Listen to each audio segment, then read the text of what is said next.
Can we run now? Yes. Hello there.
Where have you been?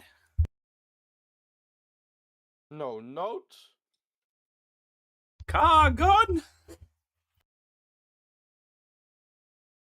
You could have died.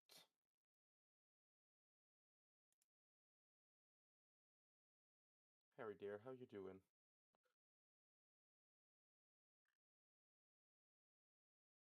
How dare you steal that car? I am absolutely disgusted. Yep, that one. Be in my bedroom, making no noise and pretending that I don't exist. Too right you will. That was my entire childhood. All of it? Yep, just in my bedroom, pretend I don't exist. Wow.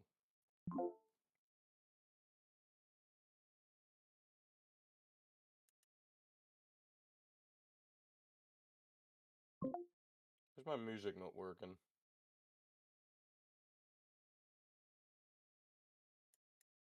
Oh, it's working. It's just quiet.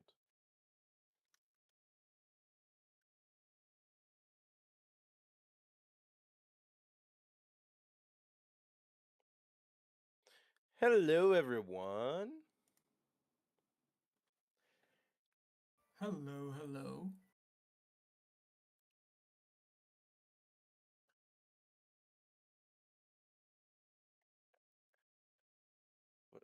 The Super Bowl has been, dude. Super Bowl might have been, but the Pats are for life. And what?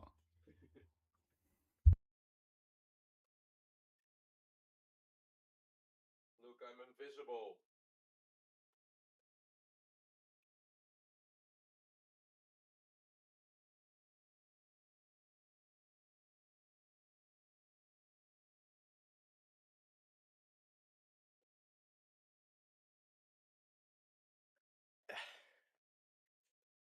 Hey, you're on Hobbiton. Oh, That's you're cool. a hobbit. Mm-hmm. I wish. You're also clean shaven. I don't like it. Bring back the facial hair. You look Bring back the facial hair. 5 years younger. If that's even possible. Yeah, if I would meet you just new and I would have to guess your age. I would probably say like 19. I wish. Again. Can you believe I started running this campaign when I was what?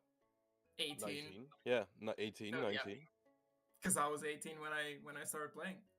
Mm-hmm. Now you're 19 and a half. Yep. Yeah, 18 and a half. I was younger than 30 when this campaign started.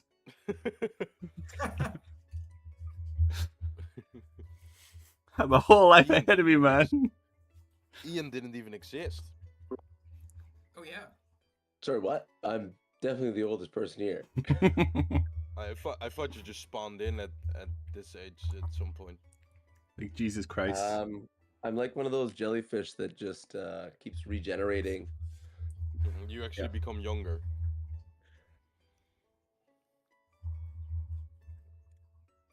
Is that not all Canadians, though? Just because they're so nice. God was like, well, I've got to give you something. Yeah, they're just internally living. Like Morgan Freeman gains a freckle every time he does a good deed. Canadians just get younger.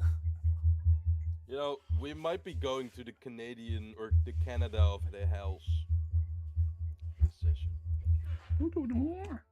Is that the really cold one? Mm-mm. That's the really nice one. That's kind of what I was pointing at. Oh, the garden. The gardens, yeah. We ain't going anywhere near those fucking gardens. It's where you guys are currently heading. Nope. I refuse. You're not baiting me into this trap, yo. Just jumps overboard.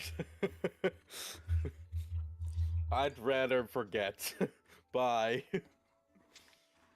Not much to forget. Yeah. Yeah, at the end of the campaign, we're all like dead, clinging on to our last strain of life. We're like, you know, we should have just followed that hag. I have a feeling certain things are going to happen throughout this campaign that will definitely have Luca questioning his choice to come to the Hells. I mean, it's already been Yeah. happening. Yeah. What do you mean? That's happened like a few times already. Oh, of course, being reunited with his long lost friend, Crusher. Oh, definitely. But that was even before the Hells. True. All right. We're all ready to go? Yes. Good. I played a D&D session till 3 a.m. last night. Oh wow, that sounds exciting. It was really fun. It was a first session. It was an interesting dynamic because the DM, she's played D&D longer than I have, and then all the other players that played were completely new except for me. So it was an interesting dynamic where I was like, I kind of just was on the backside and just helped wherever I could, but I I mainly wanted to let the others do their thing, and then I just kind of chimed in sometimes when I felt like, ah, this could be fun, or maybe if they knew this, then that would be an option. Because a lot of times with new players, it's like, we can do that. Yep. Yeah. So, but yeah, also with new players, takes a long time, and we didn't do full character creation, but we did do like the character choosing and that sort of thing, and so that took a little bit of time, and then yeah, we played a full session. We had like dinner in between, so it was a long session, but fun.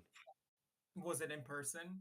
Well, Yeah, I it was think in 'cause you person. said dinner, yeah. Yeah. It was in person. Yeah. Yeah. And next, like upcoming Saturday, I have another D&D session in person. But now this was with like a friend of mine invited me over because he knew that I played D&D, and his friends and him were doing this first session kind of thing. And then next week I'll do a work session where I'm the DM and I'm DMing for a like my colleagues and stuff. That's neat. I've been trying to do that, but still haven't done it yet. This was actually like we this idea kind of came up to be a thing, and we talked about it, and we gathered some people that wanted to try it out, and then we were like, I threw them all in a WhatsApp group, and we tried planning a session, and like we were all like picking the day where we could in the week, so and we came up to Saturday, which is fair. I mean, we're all colleagues, so I guess our schedules are overlapping otherwise. But Saturday was like okay, and then we proposed a date, the 28th of February, and it was like, yep, that sounds good to me. And then the other was like, yep, no, that works. Okay, and then everyone was like, yep, I'm free there. And then we were all like, and we were like looking around each other. We were like, we just picked out a date that easily. What the fuck? Everyone can just like is available. Just the first date that never happens. Especially not with D&D in real life. But yeah, so we're doing that, so I'm very excited for that. That's really fun. Yeah, and they're all completely new to D&D as well. One played Baldur's Gate 3 and the others are just all, that's it. So that's going to be interesting as well. And we're doing a session 0, so we're making our characters and then choosing a campaign. I'm letting them choose between Tomb of Annihilation, Icewind Dale, Waterdeep, and Are one you sure more. about Tomb of Annihilation, Job, for first-time players? Baptism I'm of like, Fire? fuck, I was like, well, one of the players really wants dinos, so I'm like, well, I guess, I guess I could prove mean- dinos in Icewind Dale, but you know, Chains of Asmodeus as a first time player though. Just saying. yeah, true. And Level also, 11. oh yeah, of course, the fourth one is Sense of Doom, the one I wanted to run online for a while, but can't find players for it, so I'm gonna just run it now with the colleagues. Yeah, Phoenix, you're a different breed jumping into Chains of Asmodeus. Well, That's insane. Chains of Asmodeus is one thing, but the fact it's just like begins at level 11, that's the main. Like any campaign starting at the level 11 for a new player would be, it's just kind of Such And a I dumb chose idea. a spellcaster as well, which was like the worst. Yeah, also decision, that. but- Not only that, it's like Druid, notoriously the most difficult class to play. Yeah, one Yeah, of them it's a at tough least, one. yeah. I feel like BG3 did help a lot, like in terms of just understanding turn-based combat in general. But also, I think it helps that I'm just a bit of a nerd with these things, so I actually A like bit. to learn about it. Yeah, okay, I'm a lot of a nerd, but still. You're like Jeez. as we're Calling like me out. you're as bad as Fook, pretty much. I Mhm. mean, if Near enough. if you'd It's a be good called thing. out, you're not a bit of a nerd. You're Nerd just over this. autistic. Yeah. Just hyper focused, I would say. Hyper interested. All right. Enough shaming each other and complimenting each other at the same time, depending on how you look at it. Let's run some D&D. Welcome everybody to the stream. We're a group of nerds that play D&D every week. We play currently the Chains of Asmodeus revised, a campaign that takes these poor souls through the nine hells, makes them battle a bunch of devils, maybe sometimes talk with them as well, and then meet some other crazy creatures. We are on session 30. Hey, no, session 30. I always feel like the hitting the 10 mark on something is kind of like yeah, there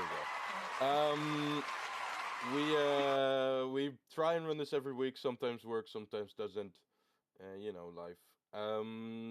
There are a few things. If you are below the age of 18, you probably don't want to watch this, or I would recommend watching something else. There's enough content on the internet that is appropriate. This has some adult subjects and that sort of thing, swearing, whatever. There's also, of course, a lot of devil stuff and hells and maybe some other types of subjects that if you think of yourself as maybe a bit squeamish or don't want to have anything to do with those kinds of religious tropes, then probably don't watch this either. But if you're both above the age of 18 and are okay with those things, then please hang around and watch. We are happy to have you, and we hope you enjoy. Um, we're gonna do our expiration question, and then we're gonna do Jesus. All right. We also have a Discord and we do video camera for ourselves. We don't stream them. So if you ever hear any of us referencing someone that we see something doing in their camera feed, then sucks for you, I guess. We also do this just because we find it fun, not per se to become celebrities. All right. Expiration 103. Oh fuck, plane isn't here. 103. Oh, just in the other subject. Oh, that's kind of fun. That is a good question. What are the three values you value in a friendship? Most in a friendship. Treasure most in a friendship. That's a good question. Anyone that wants to answer that in their expiration for the session, they can. And then we'll, after that, go to the recap. I want to throw down 18. 11 from Luca.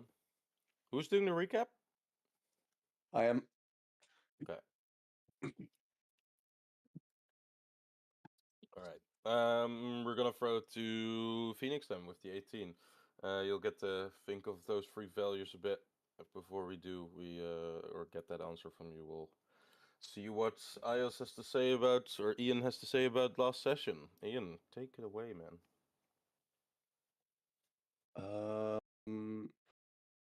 All right. We took up with the party when they had just entered the last round of the Bard Off, where Garzak accepted a challenge from Luca and the boys to see who was the better of the two bards. Luca came up victorious, and in his rage and confusion, Garzak denied Luca the Olam harp, which we all know in a bard off, you hand over your instrument when you're defeated. This also threw Garzak into a rage, and he attacked the party. Dahlia valiantly tried to cast Hold Person, which worked, but that did send the audience into a bit of a tizzy. Garzak, who openly initiated combat with us, was defended by an Iranese and her Hellcat. While the party dealt with them, Garzak was held by Dahlia's powerful spellcasting for a while. A chain devil joined the fray, to which the party thought he would be attacking us, but he actually attacked Garzak because, as I said before, he thought Luca performed so valiantly that he needed to defend and support him and his claim. The fight went pretty shot for shot until the Iranese mind-controlled Ios and started to use him offensively. After that, Dahlia used possibly the most powerful ability in the world, or in the Hells at least, and called the River Styx into action. She splashed water on the Iranese and her Hellcat, effectively turning their brains to jelly. And the fight quickly turned sour for Garzak. Ios tried some last times to hurt his party mates, hurt the boys, but they were too strong even for him. And with one fell swoop of Al's newfound sword, he cut off Garzak's head. Actually, I think he cut off Garzak's shoulder to hip with a slice. And we were left with two very, very dumb opponents that were just sort of mulling about. We decided to, I think, bring the Hellcat with us, but leave the Iranese because only a wish spell would bring her back from what she's, or something. What was the other thing? A wish or divine intervention. Divine intervention. And ain't nobody got time for that. So Yeah, nobody got divine intervention on their side here in this party. Well, not so quickly moved on. We actually hummed and hawed a bit while we stayed on Garzak's barge and looked over his stuff. And then Al, I should say, looted, and we quickly made our escape to our boat. Ship. Our boat ship. After we got there, we discussed very quickly with the spell dancers and the spell singer known as Valentra. Thanks for that one. That they were tricked into leaving a sanctuary called the Garden by Garzak. As soon as they had some sort of solace. They had a hard time leaving the Hells, so they took up refuge in the Garden. But as soon as they left, Garzak captured them and made them sing in his Twisted Barge show. The party decided that might be a direction they want to go, and they might be able to put our newly found stowaways, well, not stowaways, they're here on our own volition, our newly found companions, the Ettercap and the little girl, somewhere safe. Owlbear.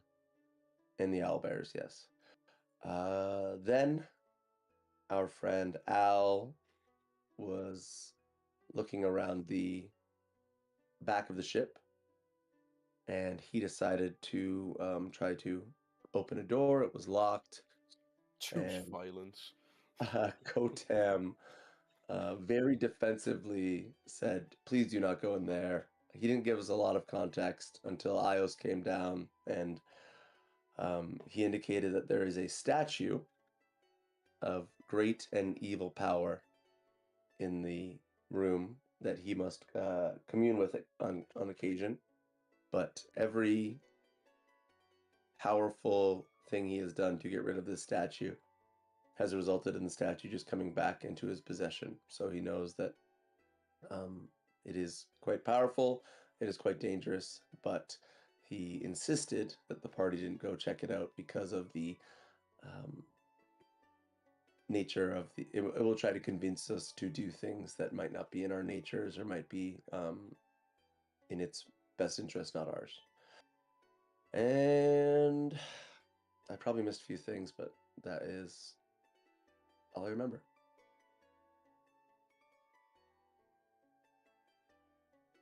I think the general line, Valak, was there as well. He's joined you guys. Oh yes, Valak has joined us too. The drow. He was a full drow, right?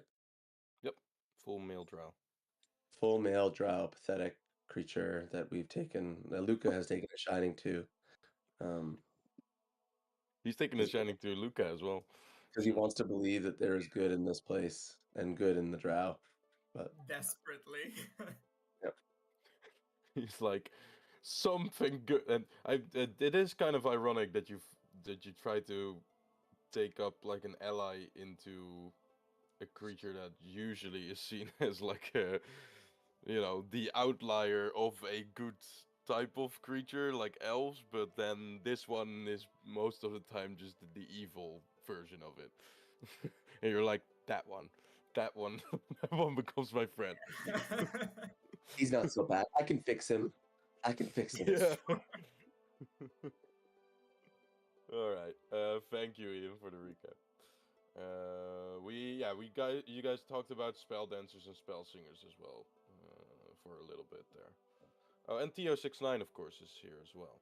Yes, the Modrons. To my credit, I'm pretty sick right now, and I was gonna write a recap, but I just had to sleep. Well, I'm very glad you could make it. We'll try and spare you.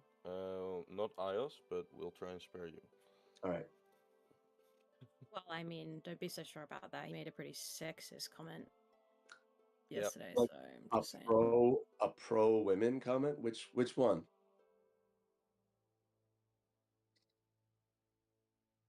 Maybe that's why he became sick, Phoenix. Maybe that's why. Yeah, karma. Yeah. It's karma. Universe was like, well, we don't do that anymore in 2026. So here you go. Have a cold. Actually, the cold got a little better after I made it, so.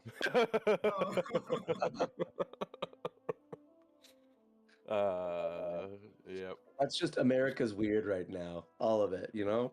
Yeah, true. Yeah, compared to the other shit that's happening in America, it's not that bad, actually. Yeah, okay, let's try and not cancel ourselves this session. I think we're already too late, but okay. Again, thanks for the recap. We'll go to the expiration question. Phoenix, what are the 3 values you treasure the most in a friendship? Or sorry, Dahlia. This is in character.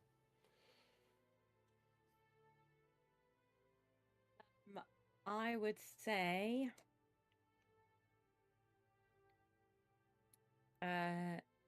it's probably the same for both of us. It's like honesty, integrity. Honesty is not a good one to have in this in this adventuring group. Yeah. I mean, yeah. So honesty, integrity, and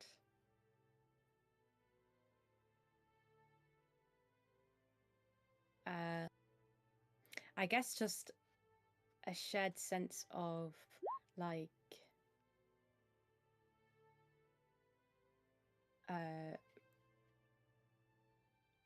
greater good, or just a shared sense of like that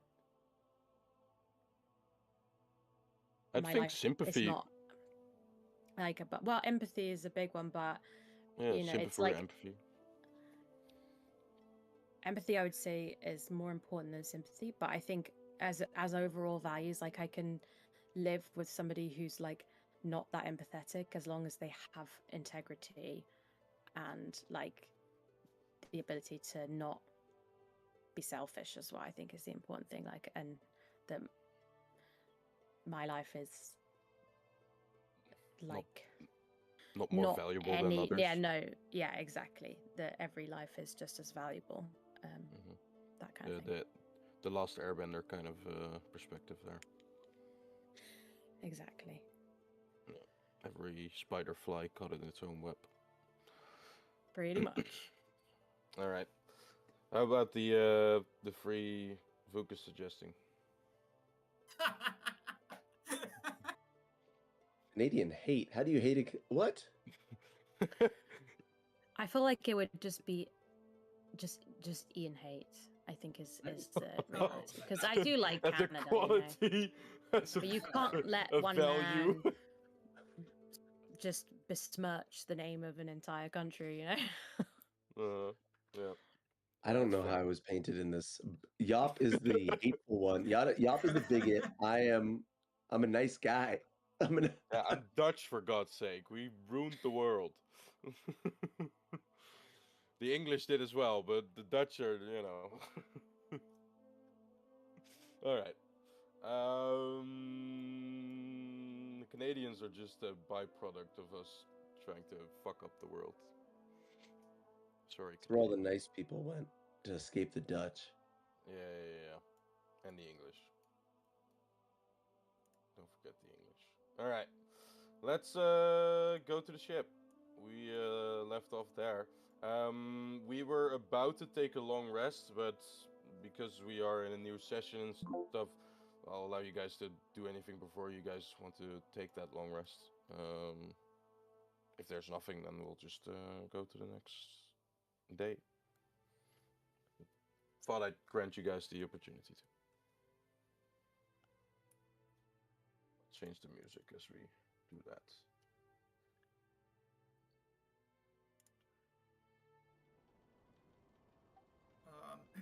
I'll just ask a meta question. So about the teleportation to Avernus, you said that we needed some keys and stuff like that. So would the tuning fork be some kind of key, or do we need specific ones? I think we discussed this before with the tuning fork, that it was for spell, right? Yep. Yeah, and it was just the tuning fork. What was the spell again? Was it teleportation? Just in general, or Plane shift. Plane shift. Okay, yeah.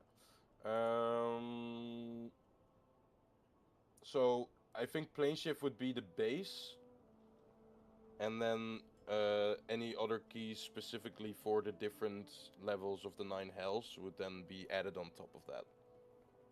Yeah. So just the fork would be just if you wanted to cast plane shift at all, and then anything. Most planes don't require any extra keys. Of course, the 9 hells do, because they, you know, the devils want to make it difficult. But Avernus is the easiest one, I guess. So,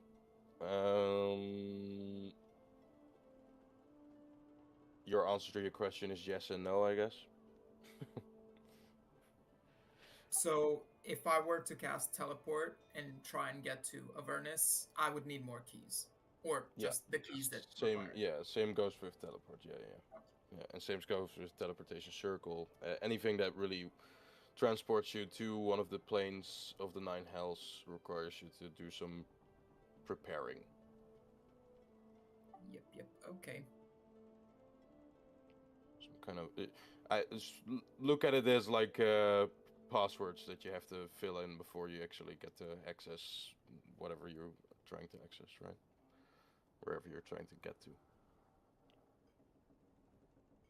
And the amount of passwords can range from 1 to thousands, depending on which layer of the 9 hells you want to go to. But Kotem did say that he was gonna help you with that once we get there. Okay. Yep. All right. Anything else from anyone? See that Ayas and Al have already taken up a hammock. Dahlia, you're with TO69, I see. Anything from that or no? No, just chatting. Alright. Then I'll say that you guys hear Kotam and Ia going on a bit in the other room. I'll close the doors. That would be logical. As they are trying to learn, but at some point Kotem will probably give up and follow. Well, you'll actually go to the deck. The spell dancers, just as an act of gratefulness, will have volunteered to like watch out for the evening, kind of stay watch, see if they get what the. I'm very confused. Why is plane in a phoenix background?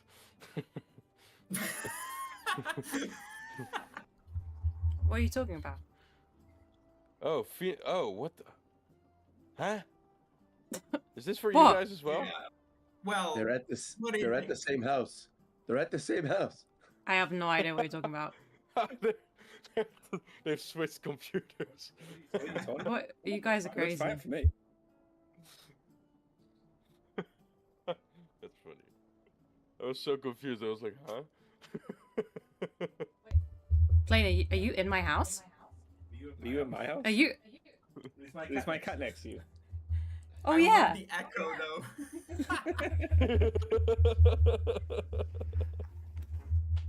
Great gag. Terrific gag. But it's switching now as well. Oh shit. That's so funny. You should Hello. You should have switched shirts. You should have switched shirts too. Yes. That would have been good. No, Phoenix would never wear Patriots shirt. Yeah, Oh, that's. yeah. After what she sent, I she was would be I was fine. wearing a Patriot hoodie last week. Well, that was a hoodie. So? Yeah. I don't know what I'm going with this. I thought it was Anyways. just to amend the relationship, but I So think anyway, Plane now is I can getting- actually see where I am.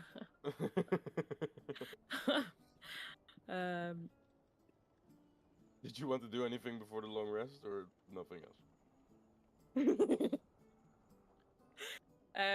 I will.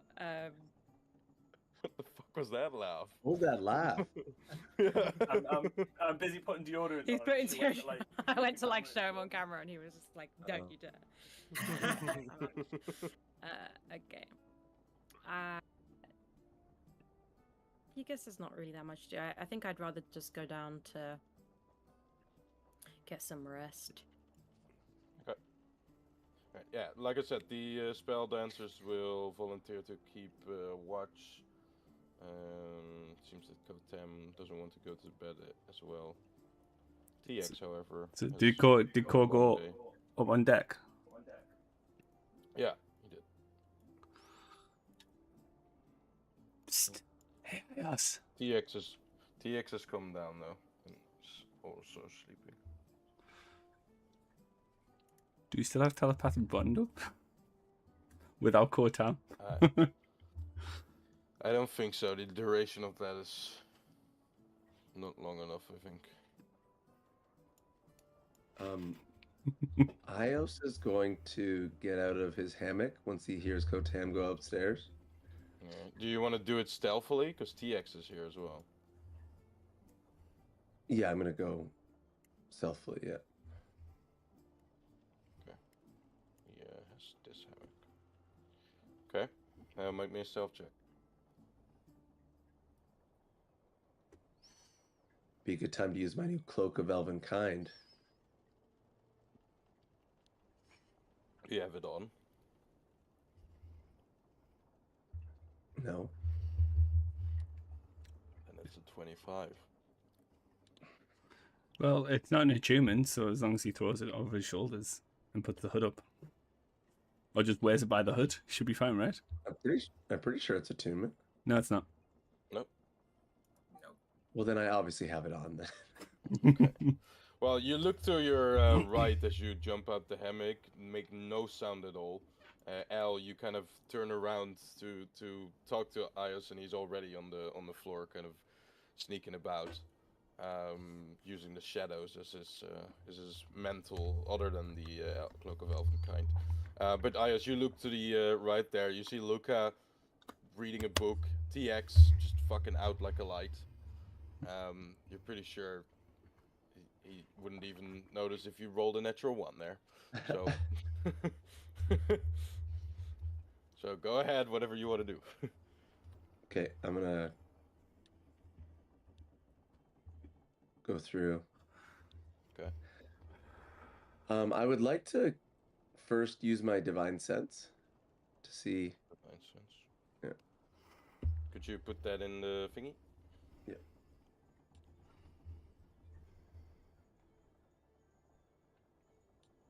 Sorry.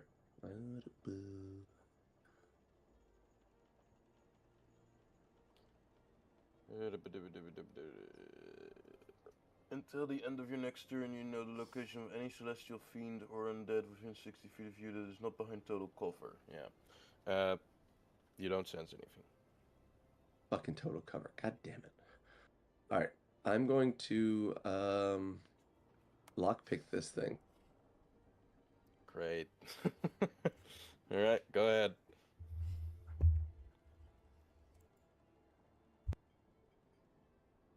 I really hope there's no alarm spell. Well,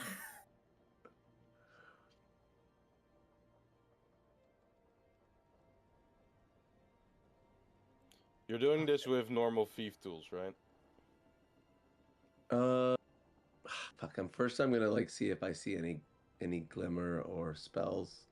Like try to investigate to see if I can. You want to make an investigation check? Sure. Go ahead. Yeah. That's not bad. That's a good roll. It seems a normal lock. Any of these doors have this type of lock. It's just a kind of an iron, seems not even like hell made or whatever. This is a barge clearly made on the material plane. It doesn't use any hellish materials or that sort of thing. Maybe the iron plates up on the deck actually are infernal iron, but other than that, you don't have any indication of this being made in the hell. Except for the inside of this lock, which seems you haven't looked into the other doors locks, but the outside of the lock is just your normal plain iron, steel or whatever.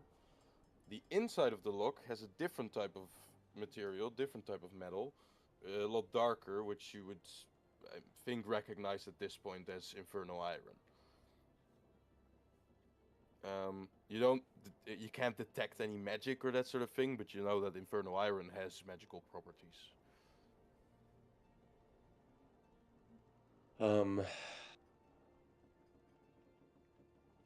I don't think I have anything fine enough made out of infernal iron to pick this lock, and to me that's a.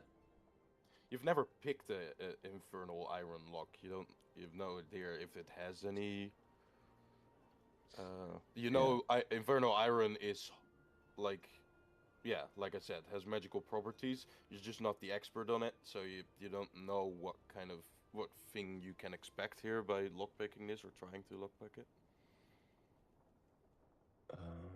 Okay. Ios reveals his tattoo that says Gray Fox, and he pulls out a skeleton key. No. With that intelligence, I'm going to just go back to my hammock, and I'll try to, yeah, get more information later. Are you speaking to Al or anything, or just? I'll telepathically say to Al, the lock is infernal iron. I don't trust a fiend on this ship, even if Ko does vouch for him, and we're going to get to the bottom of this. Just don't do anything crazy for a little bit, okay? As Ayos looks over to Al somewhat with his eyes closed, meditate, and just kind of nods. I thought Al would be like totally sitting up and just staring at Ios. Well, what was behind the door? What'd you find? Was there magic items? Is there a statue? Is there a statue? Was he lying? Was he lying? Why are your pants off? Just Then Ios will go to sleep. Yeah. The moment, Dahlia, what are you doing? Are you on the deck or are you in the cabins? I think I said I was going to move down to the cabin. Okay. As you move down, you hear the slight breathing of Velek behind the pillar there. He seems in a trance, not very different like the one you see Al in sometimes as he rests. Cool. I guess I'll just leave him to it. And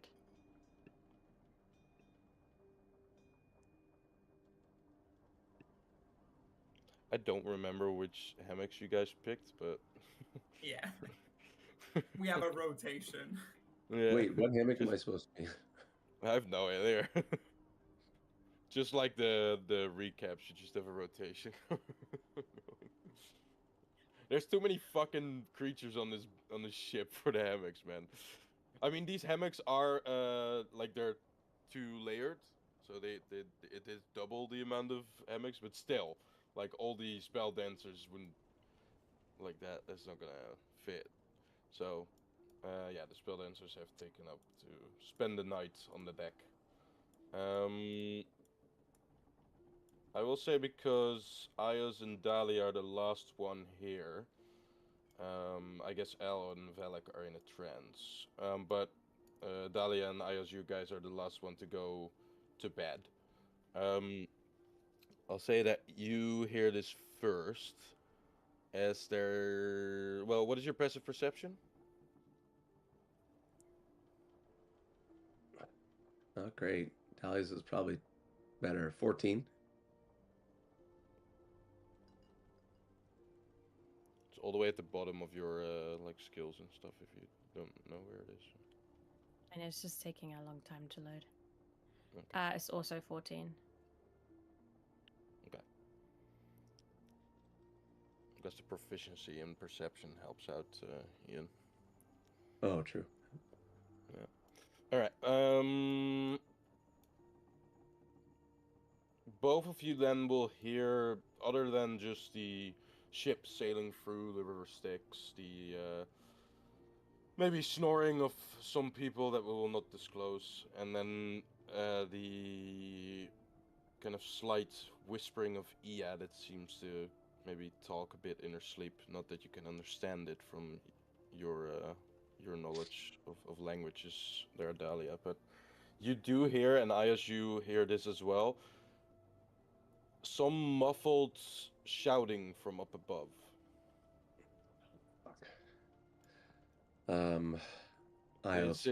This is about 2 hours maybe into the long rest. Yeah, I'll forego the quietness and I'll just jump down and run up the stairs. All right.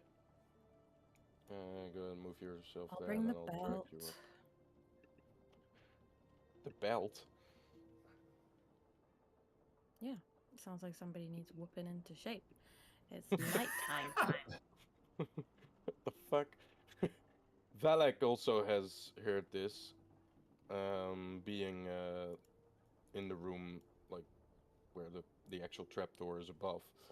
And he says, I don't know what is happening, but it isn't something good, I think.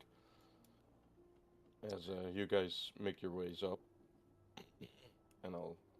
Just give me a moment here before I actually drag yourself up. Should we yell that there's shouting up on deck to the party? I mean, I guess Al I and think we can yell if we get up there and it constitutes yelling. there's this is open, like the top of the ship or where the cargo hold is. That's open to the lower deck, right? Yeah, that's why there's still Okay. like you can hear this, because otherwise it wouldn't probably be able to. All right. I hear us. trust Ali's wisdom. I Okay, guess Phoenix's you wisdom. guys go up. You don't see anything per se as you go up here.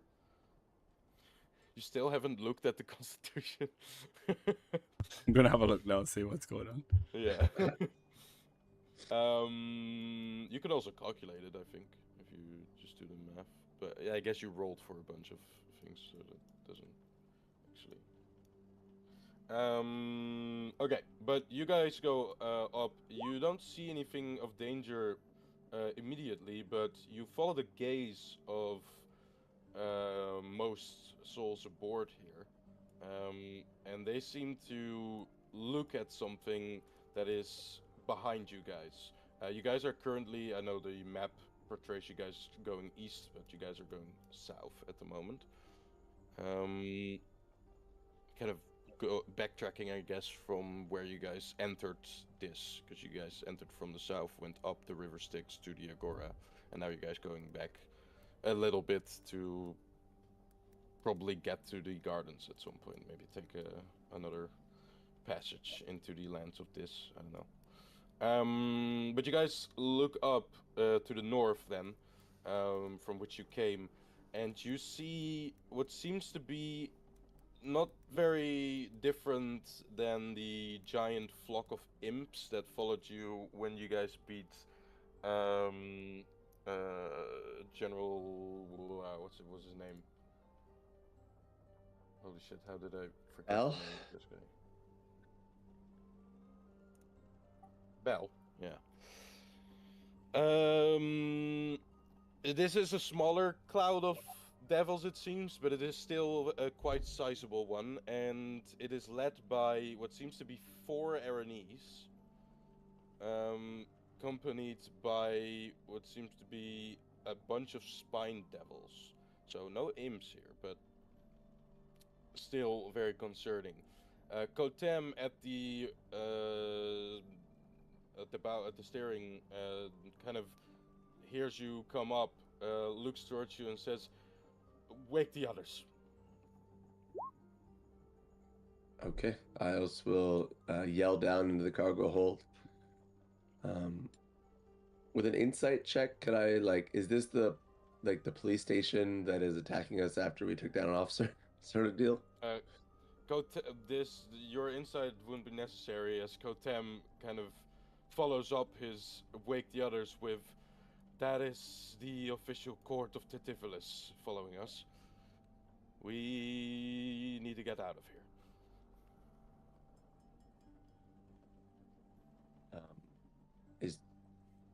Is there anything I can do to make this ship go faster, Ko, or are you just gonna?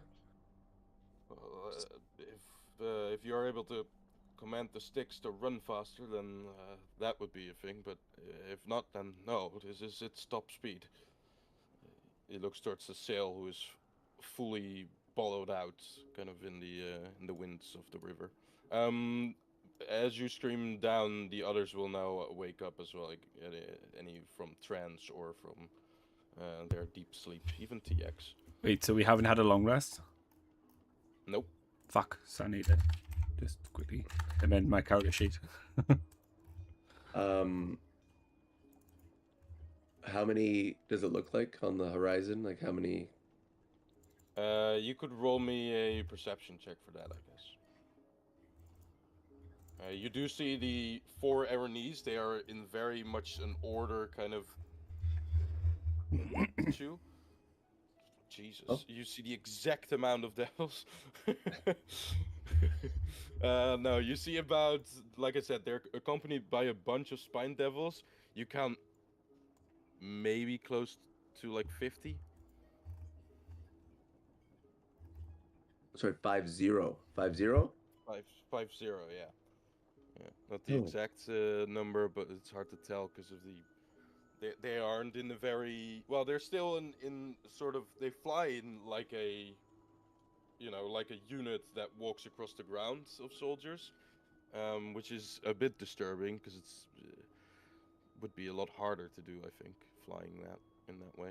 It's kind of like a fucked up bird formation, but now in a devil form.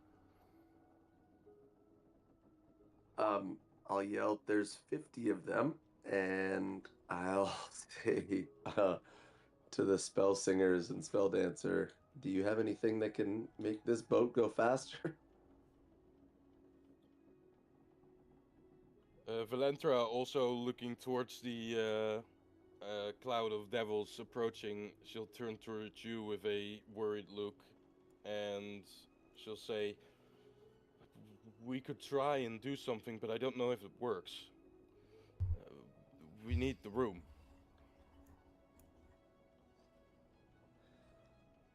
I mean, it's better than fighting 50 fiends, so I'm happy to clear the deck. And I also will start to, maybe with Crusher, try to pull the Ettercap cage over here. Sure, make me an athletics check. You'll get advantage because Crusher is helping you. And can I give Crusher an advantage? He's not the player, you're the player. 12, okay. It's an animal handling check, but do you have athletics? Is that better? It'd be 13, I think. Okay.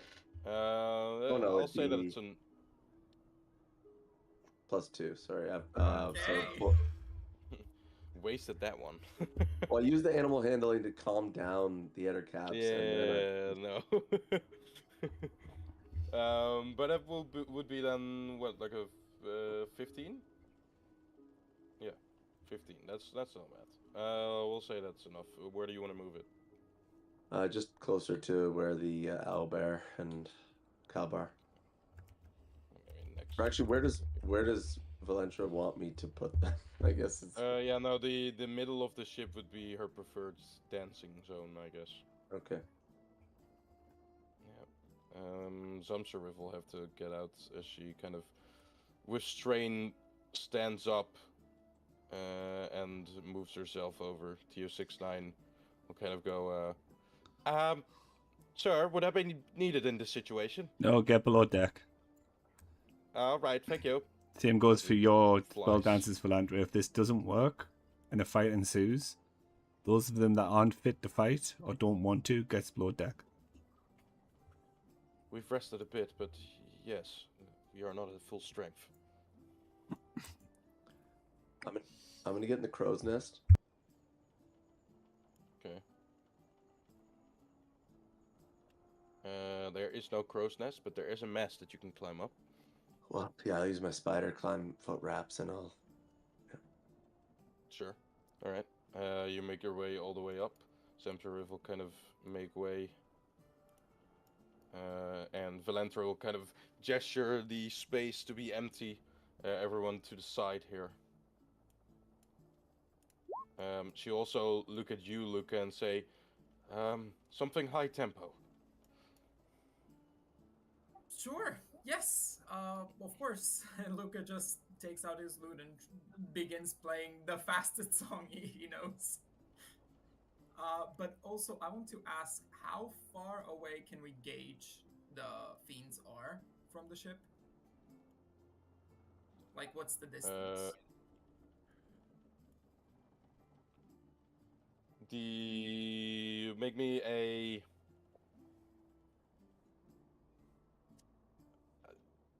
insight. Sure. We'll insight the distance. Not bad.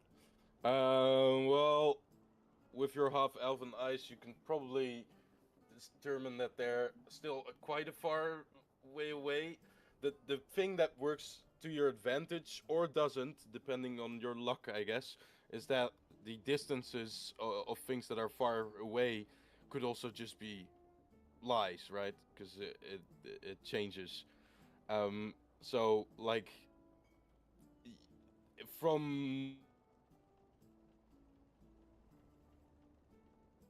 in this case, it could be that they're gonna be here, like zooming in like this, and they'll be like above the ship, or it will be another 10 miles that they have to travel. You don't know.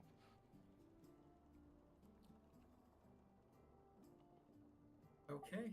Well, that did nothing. In any other location, this is, other than the hells, this would work, but here it's a bit tricky. Yeah, so you couldn't tell. All right, Al, are you standing in the middle of this thing, or are we?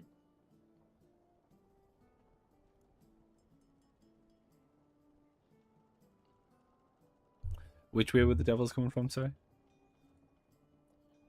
If we determine this to be south, then they would be coming from behind, so north.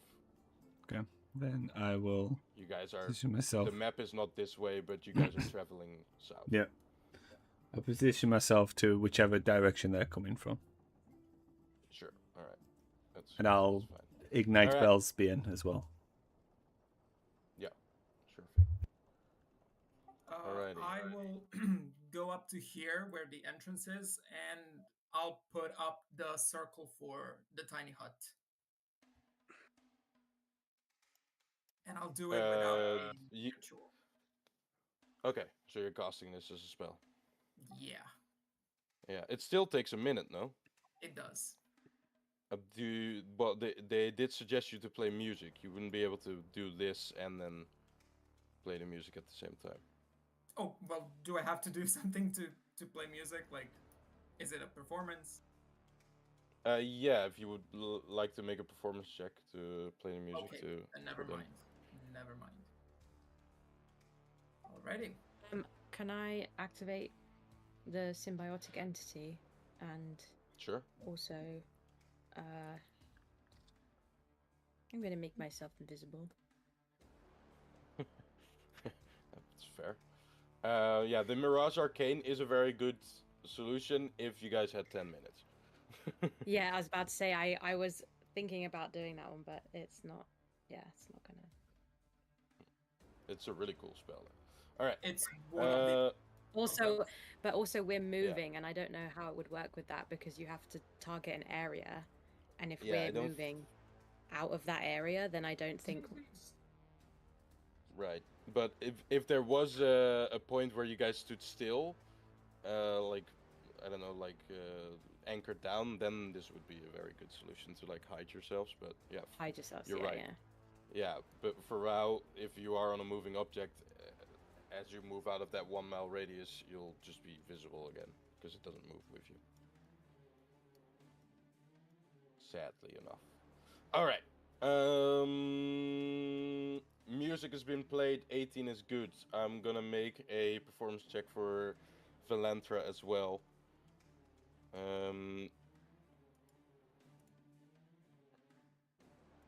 Let's see. By the way, would the 2 hours that we rested count as a short rest?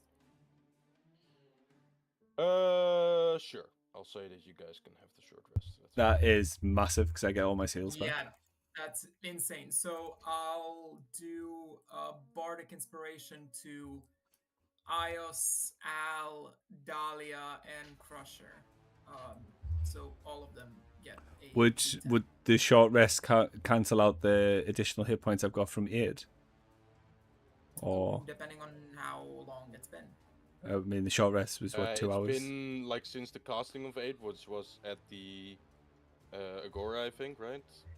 Before we fought, yes. Yeah, so that would have been gone. Okay, so because you guys have traveled longer than that. Back to 104 then. But that's fine. Yeah. All right. Do add your HP accordingly to the short rest as well for Dahlia and Luca. I think I don't know if that's updated yet for me, but no, just a second. Yeah. All right. Here comes the performance check from Valentra. Performance. So pretty good performance. All right. Nice. That's good. Everybody gets an extra 4 hit points from Song of Rest. If need be. Yeah. All right. As you begin to play, Luca, Do you? Oh, that's a good question. Do you play? You don't have the Olymp harp, don't do you? Yet, I think I it's do. still in. Oh, you do? Okay. Do you play with the Olymp harp?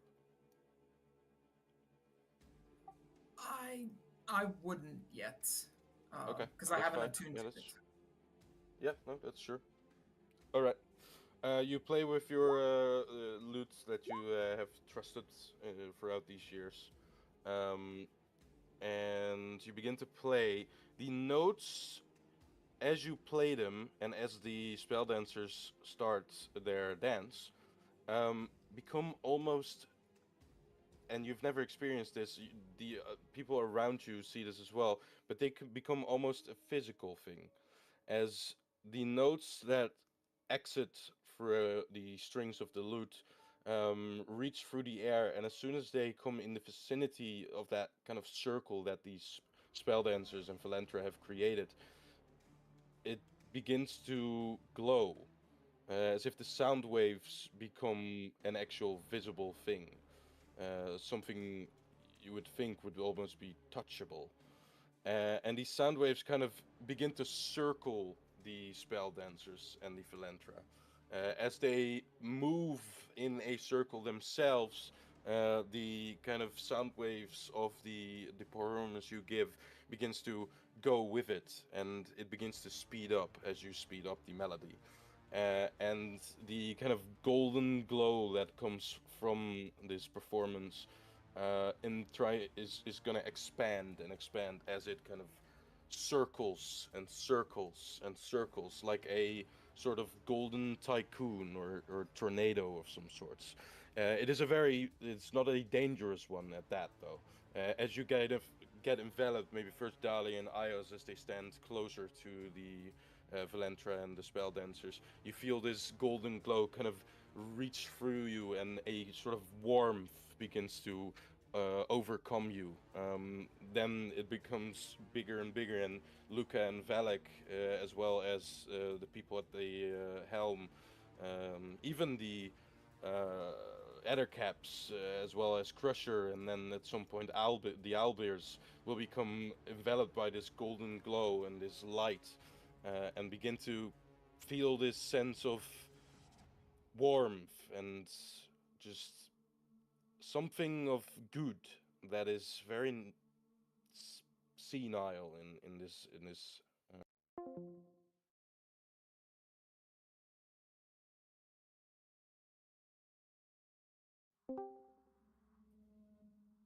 He's back.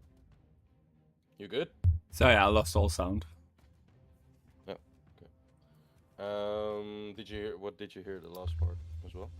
I can't remember. Right. So basically, the dancing and the performance of Luca, together with the spell dancers and the Valentra, envelop the entire ship in this golden glow. The notes that ring out through the air, taking a physical form, a magical form of sorts.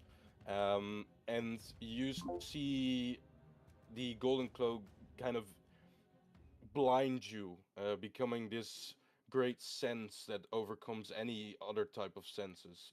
The smell of this, the kind of wretched water of these sticks making their sounds, all of it becomes enveloped and overcome by this performance. And a large final note from you, Luca, your performance, as you're almost unable to string the lute at some point, your senses in your hands becoming numb, kind of having a feeling of lifting off, which is similar to the ones that all of us are feeling while on the ship now. And you open your eyes again after the golden glow kind of subsides, and you are still on the river Styx, but you are somewhere different. As you see in front of you, I'll describe what you see. The gardens are a sanctuary from hell's noise. Here, the iron screams of this fades into birdsong and slow-moving water. Warm stone paths carve through flowering arches, and the air carries a gentle sweetness that eases the mind and stills the heart. No chains rattle here, no flames roar. For a moment, even guilt feels distant. And you see that the Philantra and the spell dancers have kind of collapsed on the deck of the ship here. Some of them unconscious. The Philantra kind of having taken a knee. She looks up at where they are and says, with kind of a sigh of relief but concern as well, as she looks towards her sisters, "We've made it. We did it. I didn't know if we could." What do you guys do?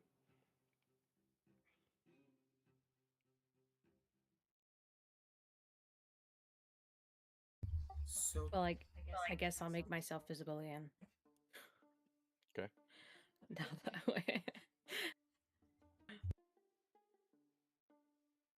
You guys are, just to be clear, standing kind of moving the ship into the site that I just described. So you're still not in the gardens actually, but you're like 200 feet away from it. It's a very surreal sight because the plane of this is still enveloping you from all sides except the front, where you see this kind of garden, this heavenly landscape that seems to just be this point of light in the second layer of the hells that you've now grown to be accustomed to for the last little while that you've been here, I guess.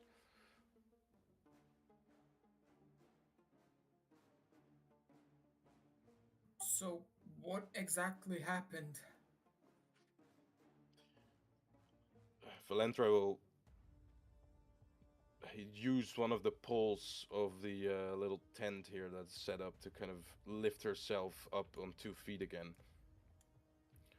She kind of uses it as a walking stick a little bit, like leaning on it. And she says to you, "We, as spell dancers, like I said, can together perform magical acts through dance that overcome the confines of known spells. We use the weave to break traditional forms and make almost anything possible. It does require a great deal of physical strain, as well as mental. As you see, like maybe one or two of these spell dancers that have not collapsed on the ground are like helping the others that have.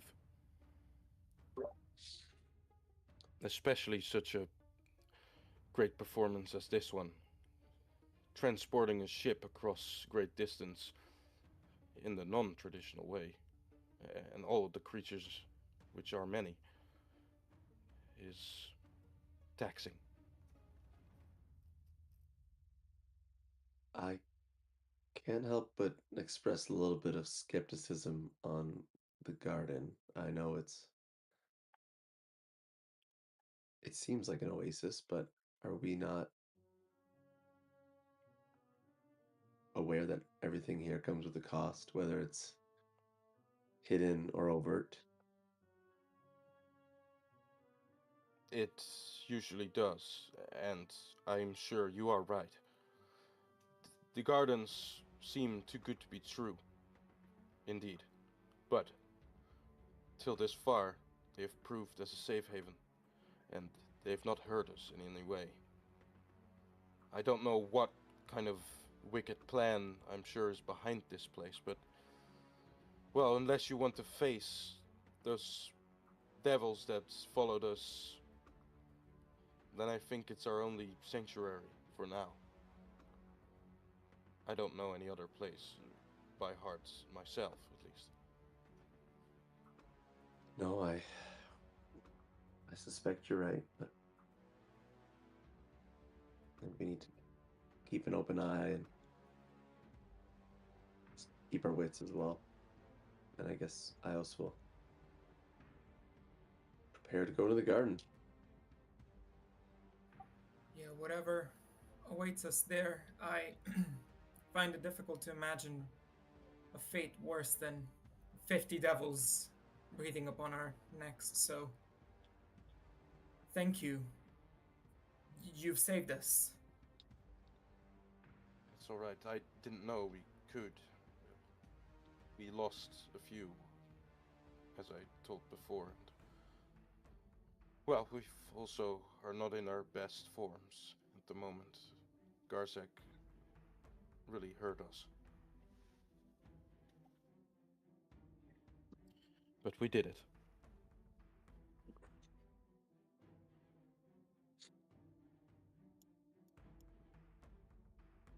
Maybe Russ might ask Dahlia, like she's a druid, and he'll say, "Could you keep an eye out for anything that looks questionable in terms of growth here, or anything that seems like it might be? I know it's all new, but more harmful than the other things in hell." I know I'm a druid, but I'd really rather not be looking out for growths on you. That's a really strange request. Ios laughs a bit too hard there. Yes, I'll do my best to make sure that, or to keep an eye out for anything untoward. Although I think Al will be more helpful in that respect. I think he does have the highest passive perception. And also the least trusting. Well, yeah, he'll probably see a flower that's like the wrong color, and he'll be like, "That." Yeah. he'll squat down like this. He'll be like, "That looks suspicious." All I'm saying It's is, gonna last transform. time somebody tried to dupe us, is our work. I picked up on that shit immediately. All I'm saying. All right. Then I'm gonna say that you guys plant yourselves down with the ship anchored down at the for I don't know for shore. There we go. Shore of the River Styx. The even the shore here seems different than any other place you've experienced so far in the Nine Hells, where on Avernus it was kind of a barren wasteland from the few first feet from the River Styx to into Avernus. The kind of hot earth, scorched earth, burning your feet if you walked on them with no shoes on. This is more of a just dusty wasteland, replacing itself with the unending steppes of the city, of course, if you go into there. But these shores that you've now landed upon are just, well, they seem like a pleasant type of beach. You see white sands, and they reach about maybe 100 or 150 feet towards the kind of opening valley that makes up the Gardens of the Light here.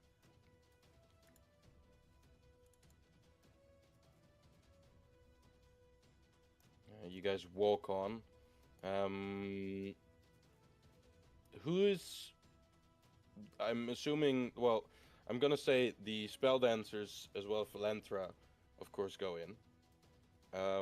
You guys are, I think, going in. But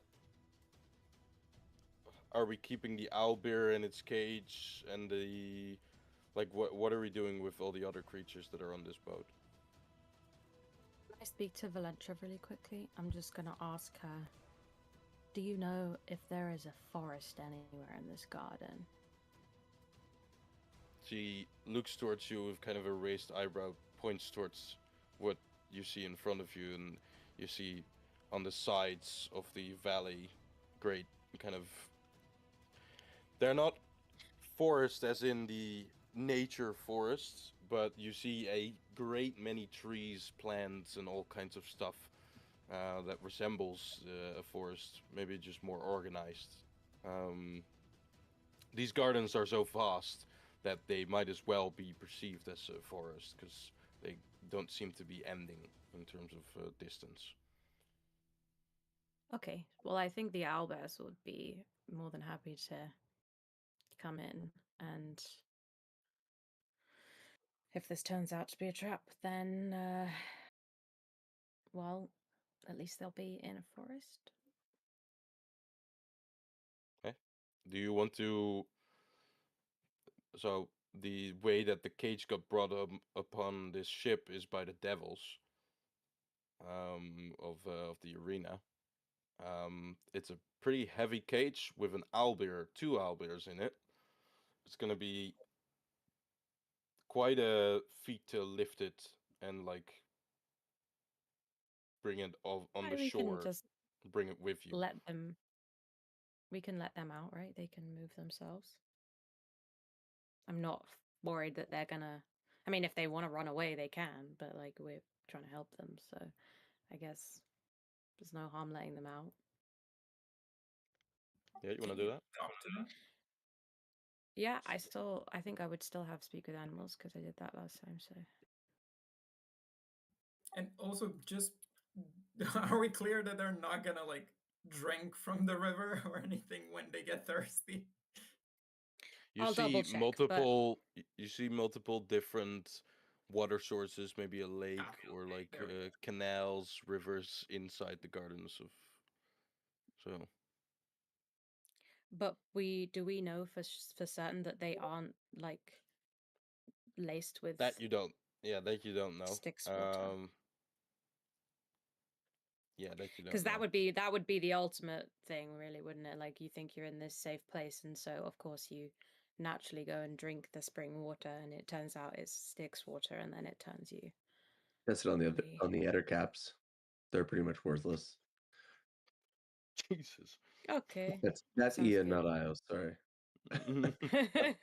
Tuesday Canadians with all nice, eh? I'll Sport etiquette.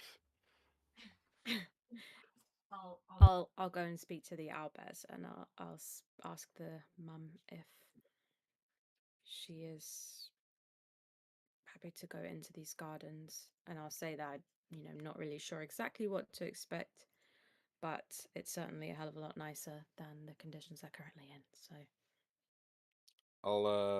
She'll answer kind of looking towards the gardens, and she'll turn to you and say, "Yes, yes, this will do good. Not exactly forest like ours, but plenty of prey in there."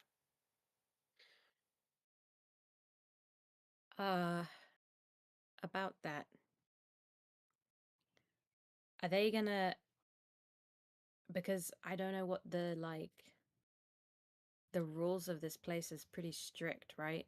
Are they gonna get in trouble if they try to harm another being? Are you asking this to somebody, or are you just wondering it? I'm asking anybody and everybody above and below table and on table. Just covering every base. All What right. you see just above the door of the entrance is a no owlbear sign. Valentra will Yeah, no, step forward if you ask this and say, "I think your owlbears will be disappointed if they are planning to cause any violence. But I will say that any food or drink will be provided for them if they need it." Okay. I mean, I think that will only probably be so helpful because I imagine that the thrill of the hunt is part of their fun and their entertainment, but I'll try and explain that to them. Is this place free? Like, is it free of charge? Yes, you can walk in. At least we did. Doesn't sit right with me. Absolutely. There has to be some catch. There has to be a cost. The owlbear will not understand what you're saying because they don't have really a good understanding of like what like being granted food and water, as well as just not the thrill of the hunt. They don't have that high concept of like stuff, so they're like, what, is there no prey in there? I'll just say like no kill. Okay, no kill, no hunt.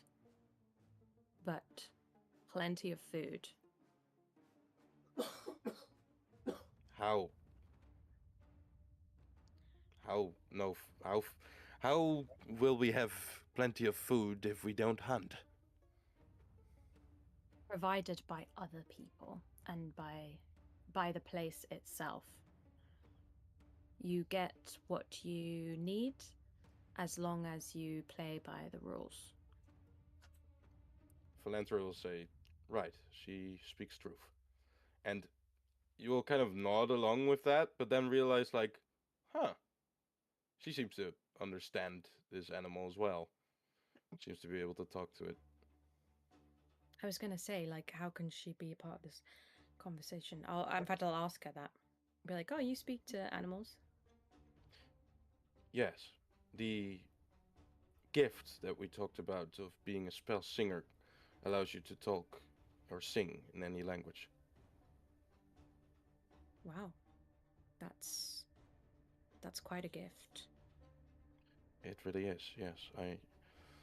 I appreciate the things that being a spell singer has given me. But for now, I'll say this, and she turns towards the owlbear. The place, like Dahlia says, will provide you with anything that you or your cub, your child, needs. The place, however, seems to prevent anyone from fighting or causing harm. I don't know exactly how. I wouldn't be able to explain you, but it is just how it is.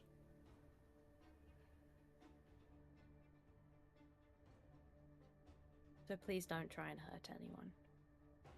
Or anything. She'll say this And if you have without any speaking. questions. Yeah, if you have any questions, please return to us. Yeah. She'll say this If you're in not non. certain. Yeah, she'll say this in non-animal speak to you, Dahlia, and she'll say they wouldn't even be able to if they tried. I know, but I'm not going to entertain the idea of them trying because we don't know what the consequences are if they do. So I'd much rather they don't risk anything because I don't want them to get hurt or in trouble or anything else. That is fair. Will you let the other caps go as well? I am less familiar with Ettercap, so I think somebody else in the party should make that decision.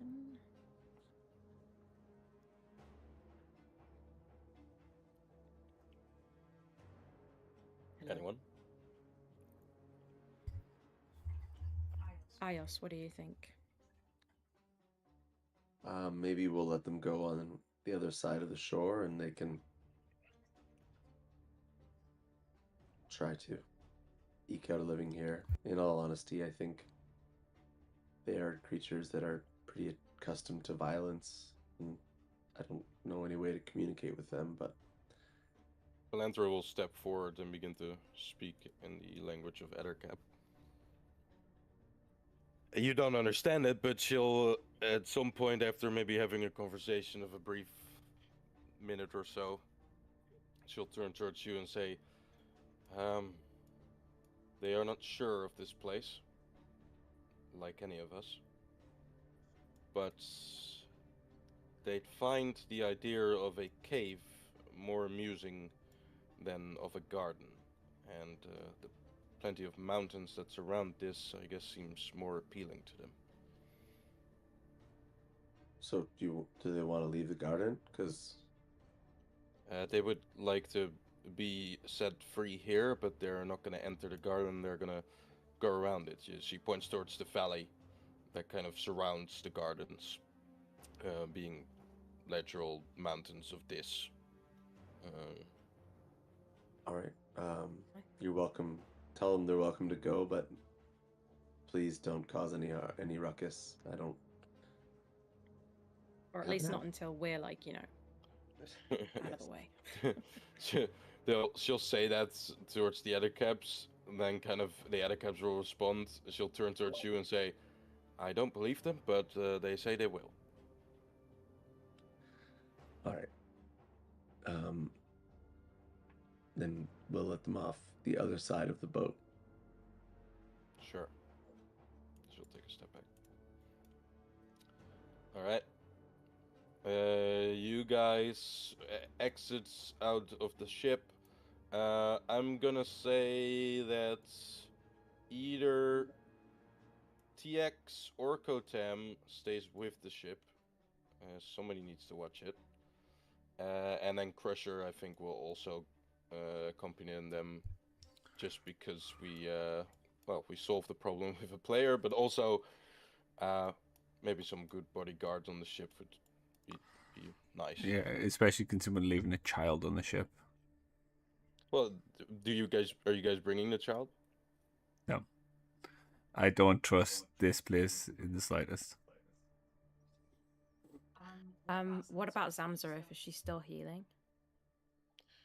Yeah, Zamzarif is healing, but she will come with you. The gardens seem pretty nice for healing, so if you want her to come with you, she'll come with you. She can also stay on the ship. Okay. Up to you And I was guys. going to say, I think Kotam should be with us, and then TX can stay behind with the ship. Yeah, that works. You guys did it with the Agora of Knives. You can do it here as well. Okay. Alrighty. I will bring you guys to the image that represent the gardens, I guess. Yeah, this is definitely a trap. There's no way.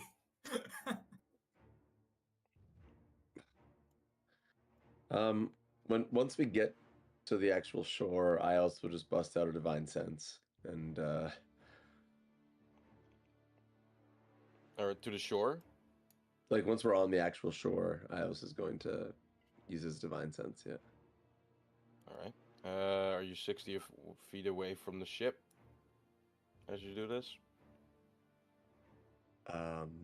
Sure. Yeah. Okay. I don't think you sense any fiends or undead or celestials then. Okay.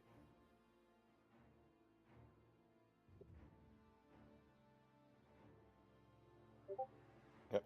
All right.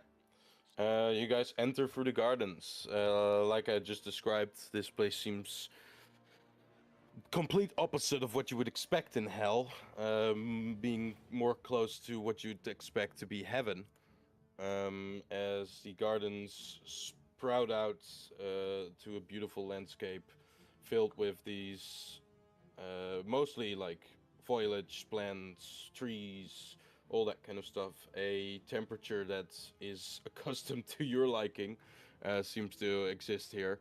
Others maybe experiencing it, like a tiefling, for example, is like a 35 degrees, where the half elf would experience it as maybe like a breezy 22 degrees, something like that.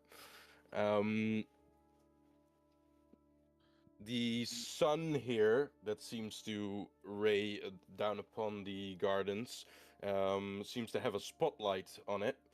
And as you look up in the sky, you don't actually see a sun. It's just there's some sort of light coming from the sky that rays down these god rays on the gardens, kind of exaggerating the beauty of this whole place. Beautiful bodies of water seem to run throughout the gardens, decorating it even more, where statues use these kind of bodies of water to be their kind of place of stay, I guess. They, like you see on the picture, have these decorations that flow the water and keep it kind of moving. The water here, contrary to the river Styx, is completely translucent blue, very clean looking, and yeah, this is what you see. As you enter as well, you see that in the distance there are some creatures that seem to be inhabiting this place. Although most of them you can't see very clearly because they're still a little bit far away, but from this distance you don't think they are devil looking. They seem humanoid, like you guys.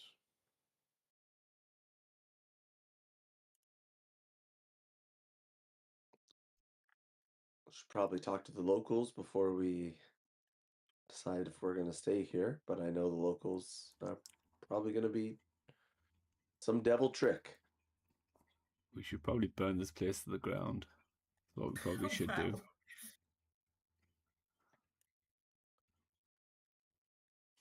Hold on, Maybe. Yeah, maybe. let's give it a But let's chance. talk But first. Yeah. yeah, even though we are on guard.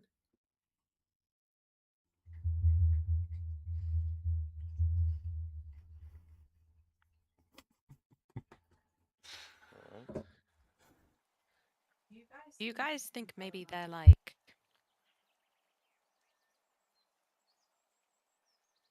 making it so good that people don't want to leave?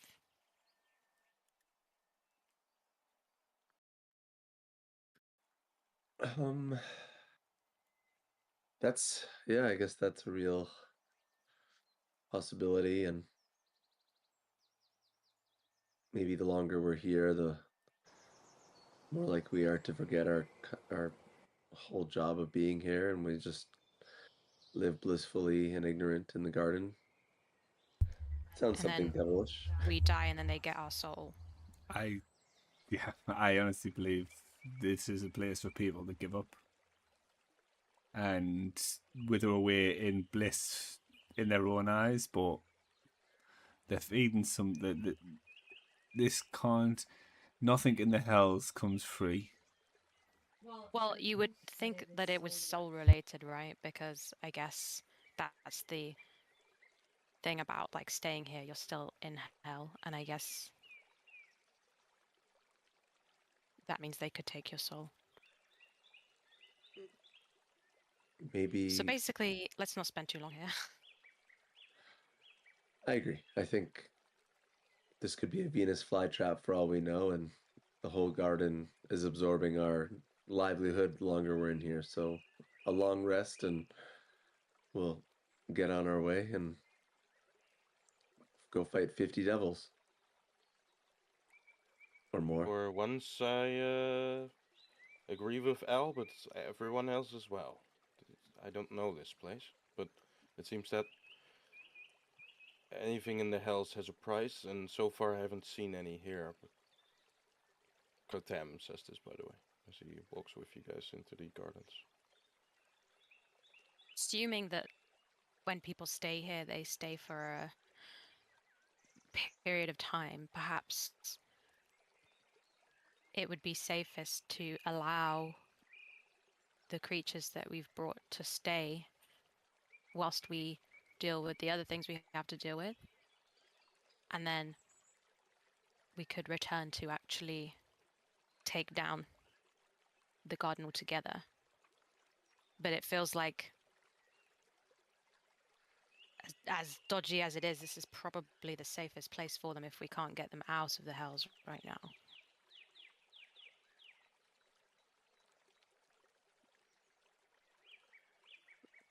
I agree. I think if it really is a place of evil, and I don't doubt it's not, I think if it offers any benefits, you know, we're in no position now to do anything. If we can take our rations and things while we rest there, don't eat anything you find, don't drink anything you find, just try to be autonomous and rest, recharge, come back, and hopefully everything will be status quo when we get back on the ship. But also, if like we really want to discern some things, I could do I could try and find out if it's laced with any magic and if dispelling or some kind of thing could maybe reveal the truth, then we could do that as well.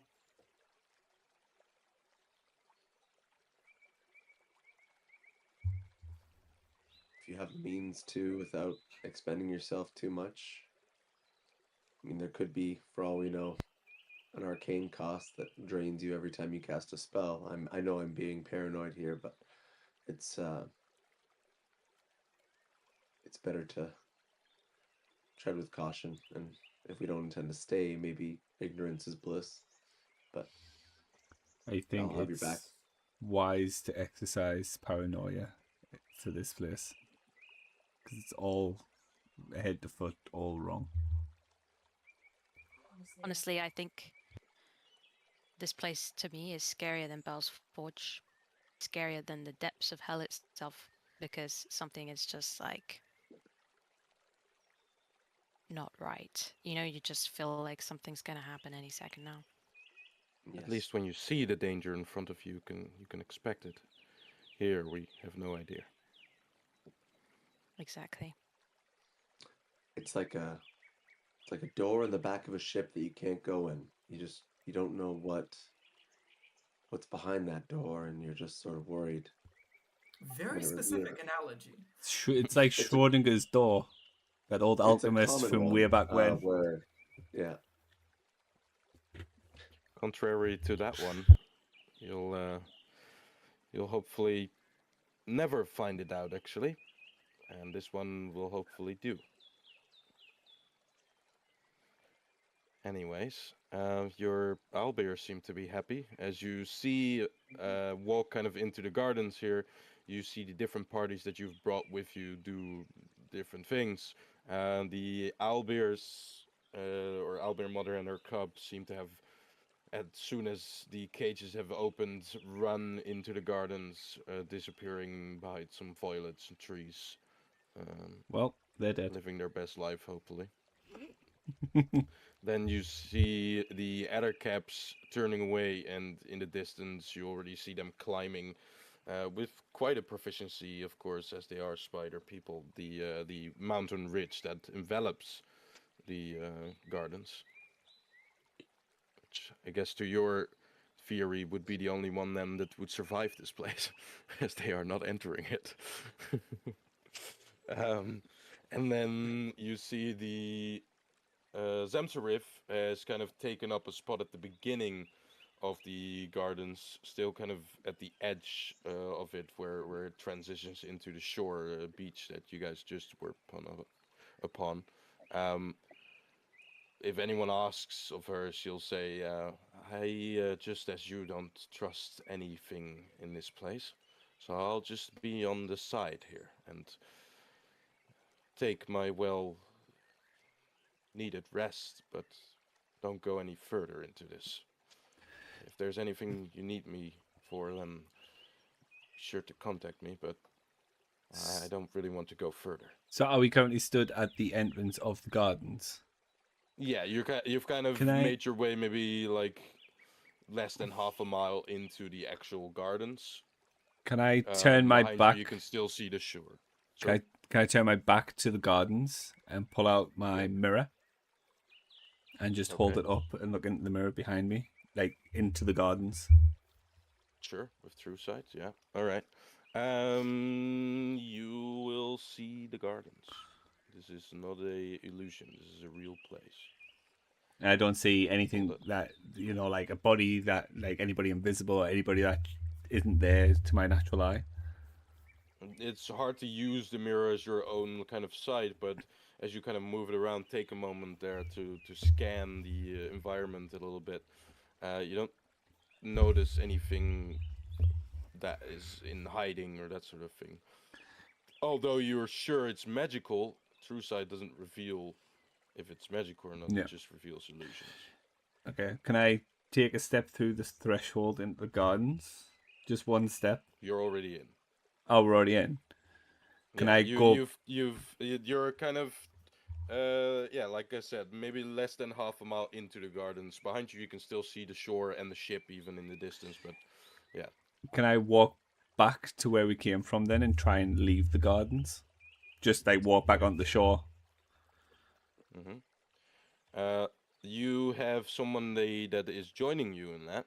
Where, what's his fucking name? Velko, right? What, Alec? phallic? Valak, there you go. Sorry, Valak has joined you as well, taking up I think the same idea here. As you walk towards the beach, he says, "Oh, I just wanted to test out the theory of the note." He shows you to you where it says at the end, if you're willing to leave, you can, and we are welcome to, or we will welcome you back. I don't know, remember what it exactly says. I'll show it again, I guess.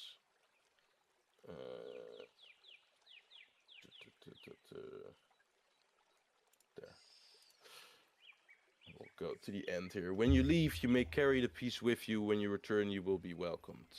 The gardens do not bind; they simply remember you. As you test this theory, you are able to walk outside of the gardens onto the shore again. Okay. You see TX in the distance waving at you.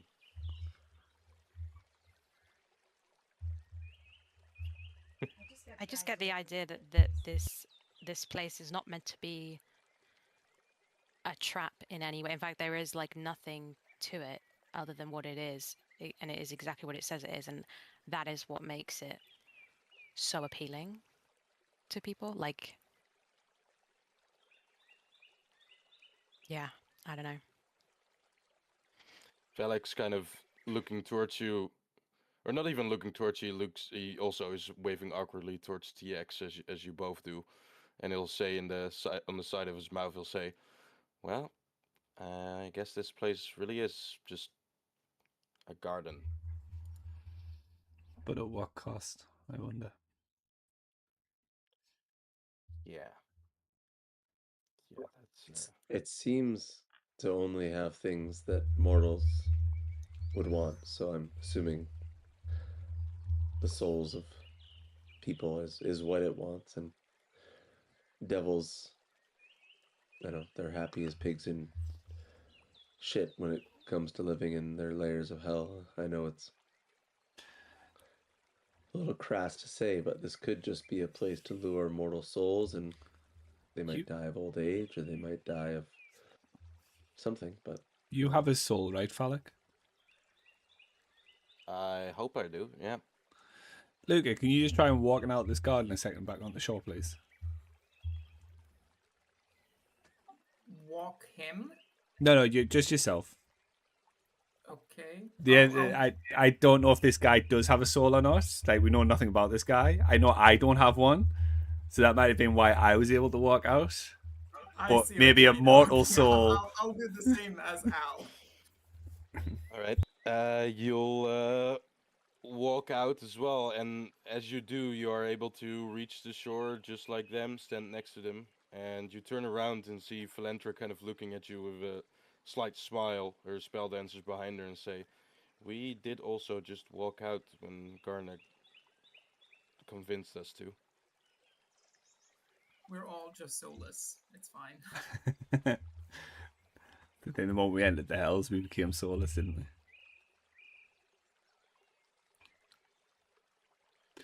Okay. Well, The spell dancers and Valentra will also say this. I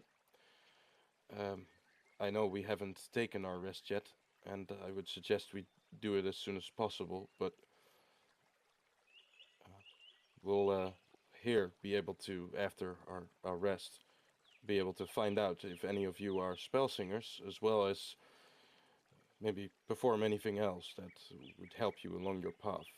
I'm hearing that you are not trying to stay here too long, so if there's anything we could help with, our magic can do wondrous things, as you saw. If you need to find your path throughout the hells, then we might be able to help.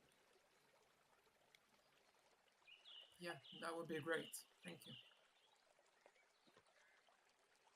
are we After our long rest, my sisters do need their rest, as all the spell dancers, including Valentra, seem still exhausted.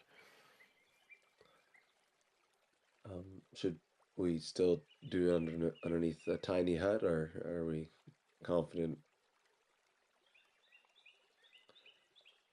Well, let's see if we have a place somewhere to rest, and I can put up the tiny hut. Okay. Let's walk into the garden. All right, you continue walking into the gardens. You see, like I described, a few creatures up ahead. What seems to be happening seems that they are in some sort of play, or at least they're doing some kind of improvisation, maybe show kind of thing. You see a few audience members sitting across what seems to be an amphitheater. They are kind of laughing, applauding sometimes. There are a few people in the middle of this amphitheater doing not all too serious kind of improvisation shows. They make some jokes, that sort of thing. Among the creatures you see are what seems to be humans. You see maybe a few elves, even a few tieflings. You see also what seems to be some a few fey creatures, even a pixie here and there, maybe a satyr, even that kind of thing.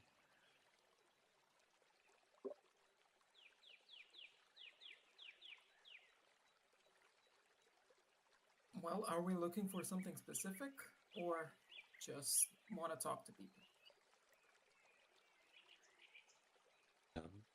I think, I don't know. Talk. The Fae are tricky. I'm happy just to set up shop, and if they want to come talk to us, then we might entertain that. But the Fae are tricky. The Philanthra have taken up underneath a big, seems to be oaken tree in the distance. They're kind of just resting there, laying in the very soft grass that feels like bedding.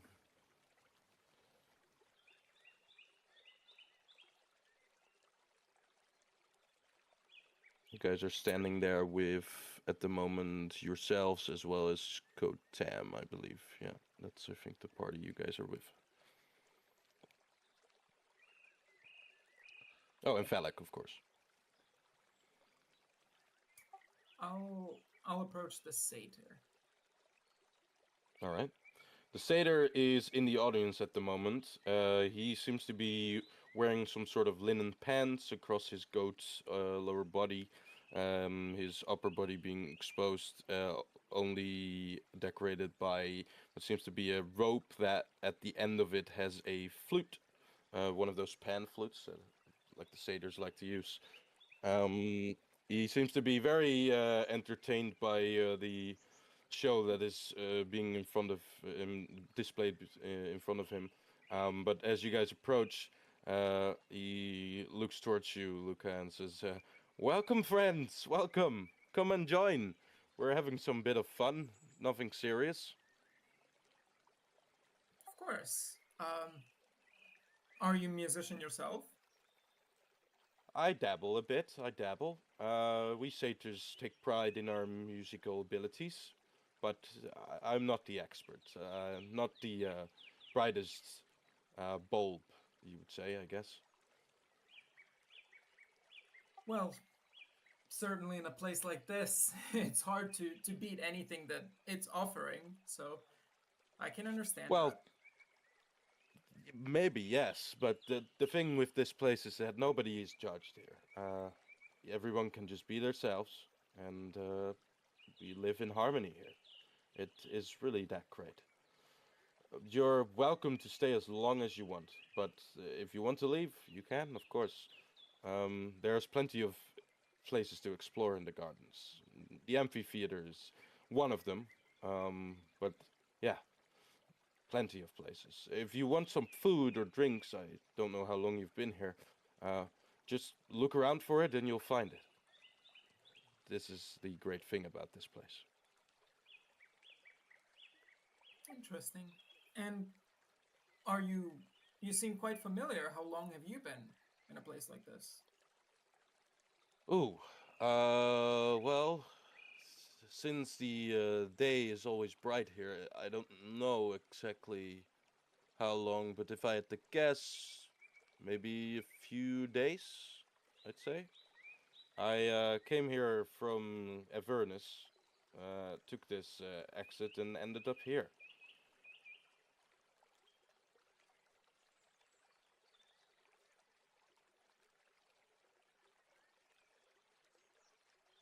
All right. Well, besides amphitheater, is there anything else we should check out? I mean, wandering around is pretty great here. Nothing can hurt you, so you don't have anything to worry about in that sort of regard. And how Uh, does it work? If just hypothetically, somebody was to try and enact some violence in the gardens, what would happen? Try it on me. As you hear a kind of older voice behind you, and you see what seems to be, yeah, you see sort of what seems to be a weathered pilgrim, gray bearded, soft eyes, wrapped in layered teal robes. He walks with a simple wooden staff and carries a broad, humble straw hat in one hand. It seems to, well, he actually doing it as you look around you, or look behind you. He kind of takes it off, greets you with it, and then puts it back on. I mean, I'll happily take a swing at you. He'll point his attention towards you and say, "It is a good demonstration to show you what can't happen in the gardens. And I'm So going to go ahead." take my Vorpals. Oh my god. I will take out my Echo, so the sword that I can like change weapon Mm-hmm. with, Mm-hmm. and with the dagger, I'll just go to try and stab him. Right. Make me a wisdom saving throw. I am very wise. Oh god. As you take out your dagger, nothing really happens. It changes normally. You can wield it. But the exact point you bring up your muscles to move in the way of stabbing or hurting this individual, you lose consciousness, or at least you don't go limp or anything, but you lose the ability to be there in the moment for just a split second.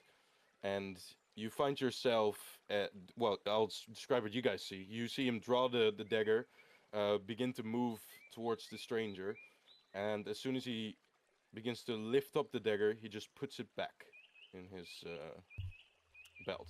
What did I stab him, guys? Far from it, Hal. You put your dagger back in your belt. What, that doesn't And sound you like see me. actually your hands just resting on your belt again where your weapon was drawn from. What? Where you could swear you had it in your hands just a moment ago, seconds from stabbing this guy right in his gut. No. Surely we're all just misremembering. I never took out my dagger. I never started this. Let's try it again. Try again. I'm just gonna whisper to Luca, and be like, maybe this will be a good place for him for a little while. Stays here Yeah, for the let- next let me 40 sleep. years. So this time, All right, you try again. Roll me another it's wisdom save. yeah, it's You gonna become draw a your dagger. it's gonna become a great axe this time. So I've got two hands on it, and I know for a fact I've got two hands on it. Sure. Mm-hmm. All right, you draw your great axe. It changes, and as it changes, the man will say, "That is a very interesting looking piece of equipment." It changes form, and as you kind of try and ignore him and bring your hands up to swing, you again lose this kind of sense of reality for just a split second, and you guys see the great axe change back into whatever form he uses to holster it.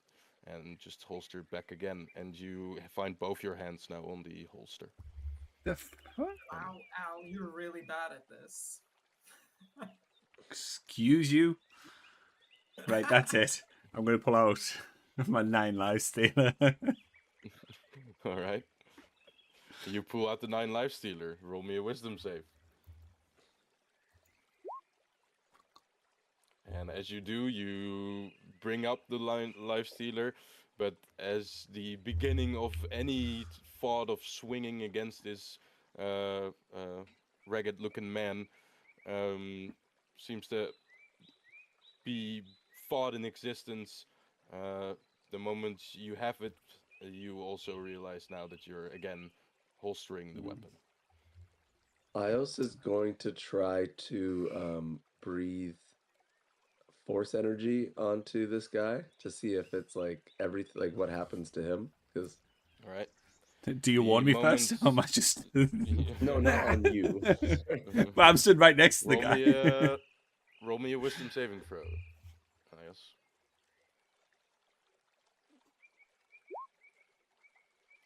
As you begin to breathe in, you feel the kind of force energy bubble up into your throat, like you are familiar with. The moment you let it out, um, or try to, into the direction of this man, you have the same experience as Al did just 3 times just now, and you kind of have this slight uncomfortable feeling of swallowing up your force bubble in your throat again, and you're currently looking up towards the sky, even facing away from him. Ios is gonna belch out some force energy because it makes him feel uncomfortable, and well, that's quite. You hear a like genuine applause by the old man and the satyr that are in front of you, kind of being impressed and saying, "I've never seen a gem dragon. It is, I think." Yes, you are dragonborn. I'm not a full dragon, but Yes, sorry, excuse. Gem Dragonborn. And you are Amethyst then? Force. yes. That was a beautiful display. Can I have your name? Sorry. Oh, my name is Venfrion.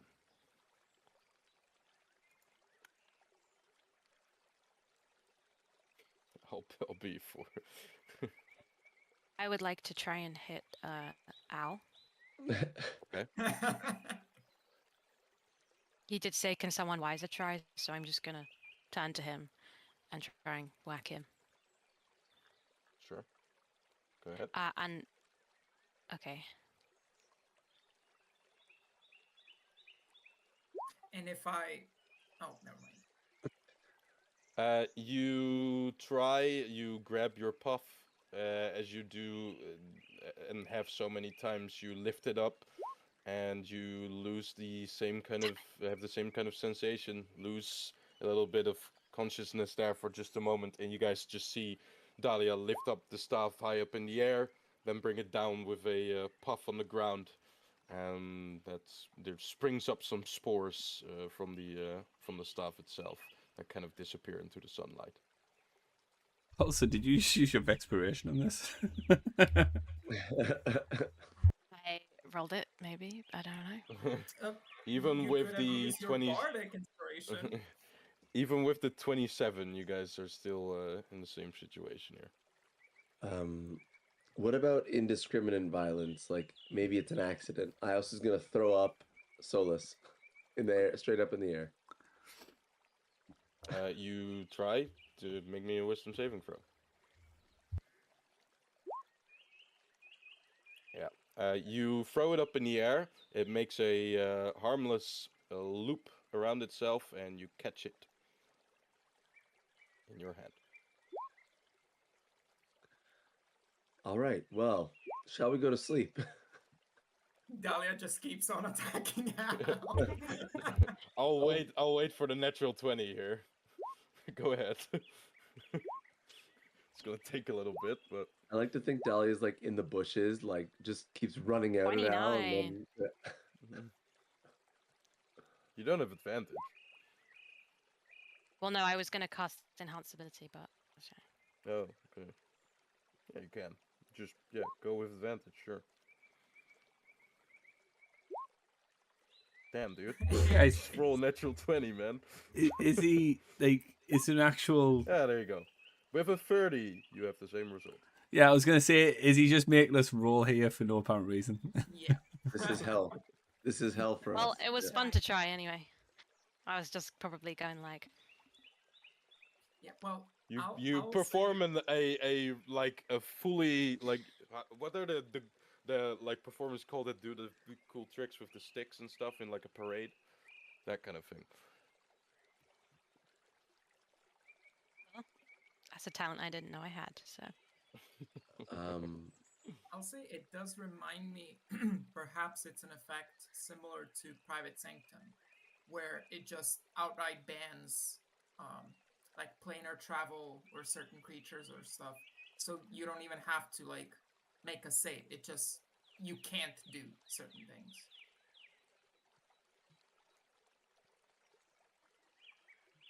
Well, the more time we waste trying to hit each other, the more time we put ourselves in jeopardy. But What if time moves differently here? So that guy says he's been here about 3 days. What if in reality, it's 3 days here, but it's 20 years elsewhere, like in the hells or in mortal plane? Feywild. Yeah. I can assure you that time doesn't move differently here. If you want to test it, you could land someone outside of the gardens and then someone inside, and then meet up after a day or so. He doesn't know you guys already have that, so he's just saying that. Do you? Who are you, Venthroy? In relation to the gardens, do you run this place? Are you its keeper? Oh no, no, God knows.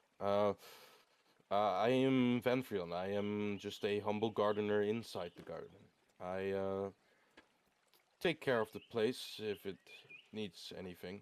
Usually it doesn't, but I am not the owner. No, I have just been here a long time, I guess. Who is the owner of this place? I have no idea. I don't even know if there is an owner. This is a place for everyone. Anyone can join, anyone can leave, anyone can leave here in peace. That's what it brings. My main point is where did the gardens come from? Who created the gardens?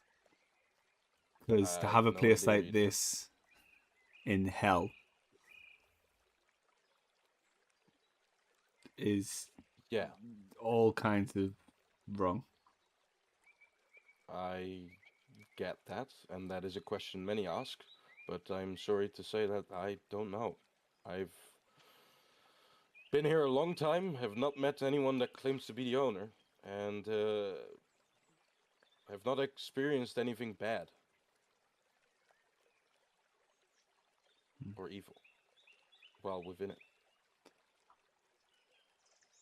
I'm gonna use my last divine sense while all these people are around me to see if anything celestial, fiend, or undead is around us. Roll me another wisdom saving throw. Ooh, that's not harmful. It is not harmful, no. Okay, okay.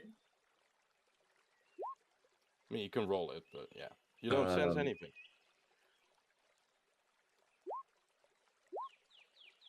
24. Yeah, no.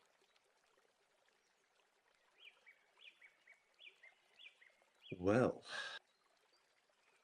do I even use the divine sense slot? I'd say no. It blocks it out. Yeah, you still have it. I'll lean into Luca and say, I think everything is blocked here. I don't know if you can do anything. Well, maybe you can sing a song, but that seems to be the extent of it. we can definitely sing a song. As long as it is not harmful to anyone else. Or just not, well, yeah, harmful in the physical or the mental side of things. And you are willing to do or free to do whatever you want.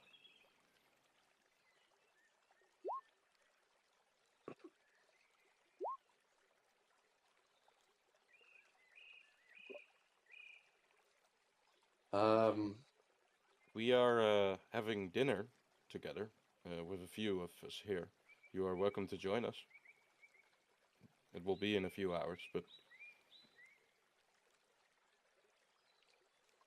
Yeah, we'll take it into consideration. Just take a walk around the place, and if we have the time.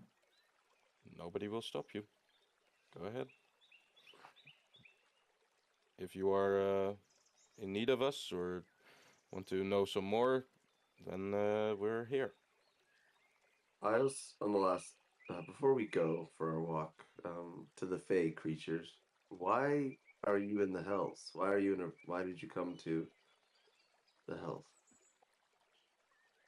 The satyr will answer this, I guess, and say, well, this place, at some point, I think I got a note, and it's set to come here, so I did. Wait, you got a note? Sorry, Where were? From the Feywild or Yeah. from Avernus? No, I was inside the Feywild, and then I tried going to this directly, but well, I'm not very expertised on planar travel, so sent me to the Nine Hells, but just not this. So I had to make a little bit of a walk from Avernus to this, but eventually I found it, and now I'm here. He kind of pulls from his pants the note, hands it to you, and you see the exact same note that Valak has. So you were already trying to come to this when you received the note? Yeah, that is the reason I'm here. I saw this note and thought, well, why not? I am willing to take a bit of travel upon me. I've been in the same place, grow up there, and I wanted to see something new. So sorry, so just so I understand, you received the note, then you decided to come to this, or you were already planning on to come to... Why did you... I got the note and then went. That's like... How did you receive the saying note? you want to go to a city under siege because there's a nice restaurant here. It's... Forgive me if you don't understand, if I don't understand. It's a bit bigger than a restaurant. How did you receive the note? It just kind of showed up. I don't know, really. It was in my pocket at some point. I don't remember getting it, but that's how it happened. And the same goes for your fair friends here? Most of them, yeah, I think so. Some of the Fae have just kind of spread the word, and now these Faes are coming in without the invitation of the note, but yeah. Is there a Fey devil we know of, or someone who is known for being Fey, but in the Nine Hells? Well, Fae are interesting creatures to see in the Nine Hells, because most of them are as chaotic as can be. But this place seems, I guess, to attract them still. You don't know any hybrid devil Fae, but most Fae have a dark side to them. So that's something you know. As well as, and the satyr will kind of continue and say, even some mortals have come here, just willingly. Can I see the note? Sure. And he'll hand you the note, and it's the same one that Valak showed you just moments ago there. Can I put the note in front of the mirror? Okay. It's a piece of paper. Doesn't have anything hidden on it, nothing like that, no. It's just all so wrong. I love it, though. I love this.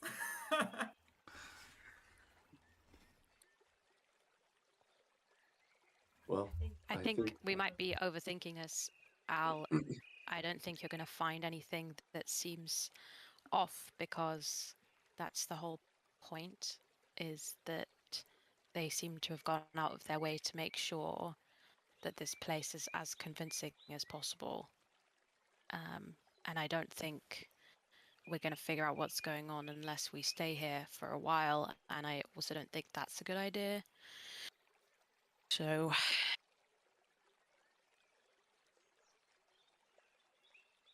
Yes, let's rest and we'll take our leave. Just a question before we go. You mentioned seeing some mortals. Any particular ones that caught your eye?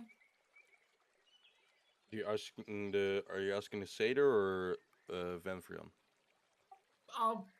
Whoever's closest. Both. Both are standing in front of you, so I guess. They'll say, well, there's plenty of them. Even here, and kind of the Satyr points to Venfrion, but then Venfrion also suggests the rest of the amphitheater, where there's quite a few mortals here. Yeah, like I said, some elves, some humans, some tieflings, maybe even like a halfling or a gnome here, and dwarf, maybe. A half elf? Roll me a d20.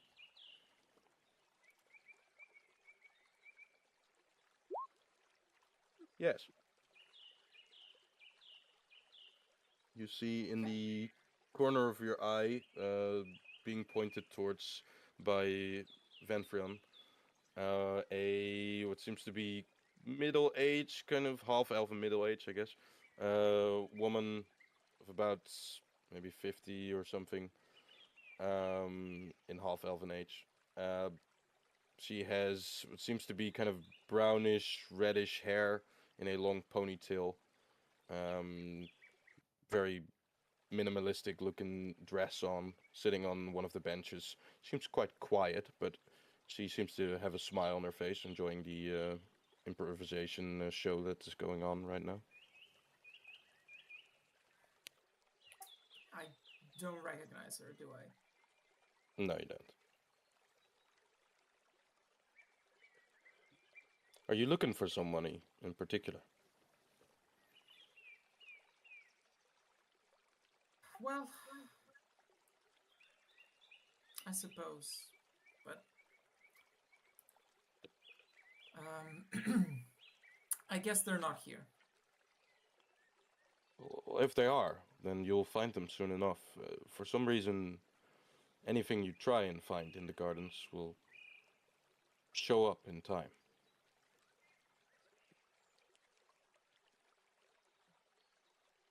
At least anything that you could expect to be in the gardens, I guess.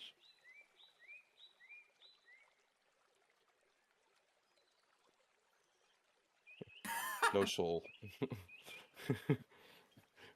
Damn. It's the soul coin on the ground there. You're like, is this me? Can I try swinging my sword at something not living? Somebody not living? Yeah, so like a bush, a tree, a statue. Statue? They're all living. Yeah. All right. A bird, a beetle. You pull out your what sword do you pull out? I'll use my Echo Shadow again. Okay. And this time I'll make Pull it a that great sword sword. out. Make me another wisdom save. As you stand in front of this statue that is just a few feet away, you try and destroy it with one swing, but as your thoughts become or like change into electrical current that rushes towards your muscles, you find yourself holstering your weapon. Can I try again, but focus on non-violent thoughts? Okay. So roll me another wisdom save. I just want to friendly swing my sword. Do you want to hit anything doing that? I want to connect with the statue, yeah. Okay, roll me another wisdom save. You think of happy thoughts, begin to grasp your sword, pull it out of its holster. Happy thoughts continue, and as your muscles move your sword, you holster it again, still with happy thoughts in your head. Maybe my thoughts aren't happy enough. Somebody else best try. Not nearly powerful enough. What did you think? My first time flying a broom?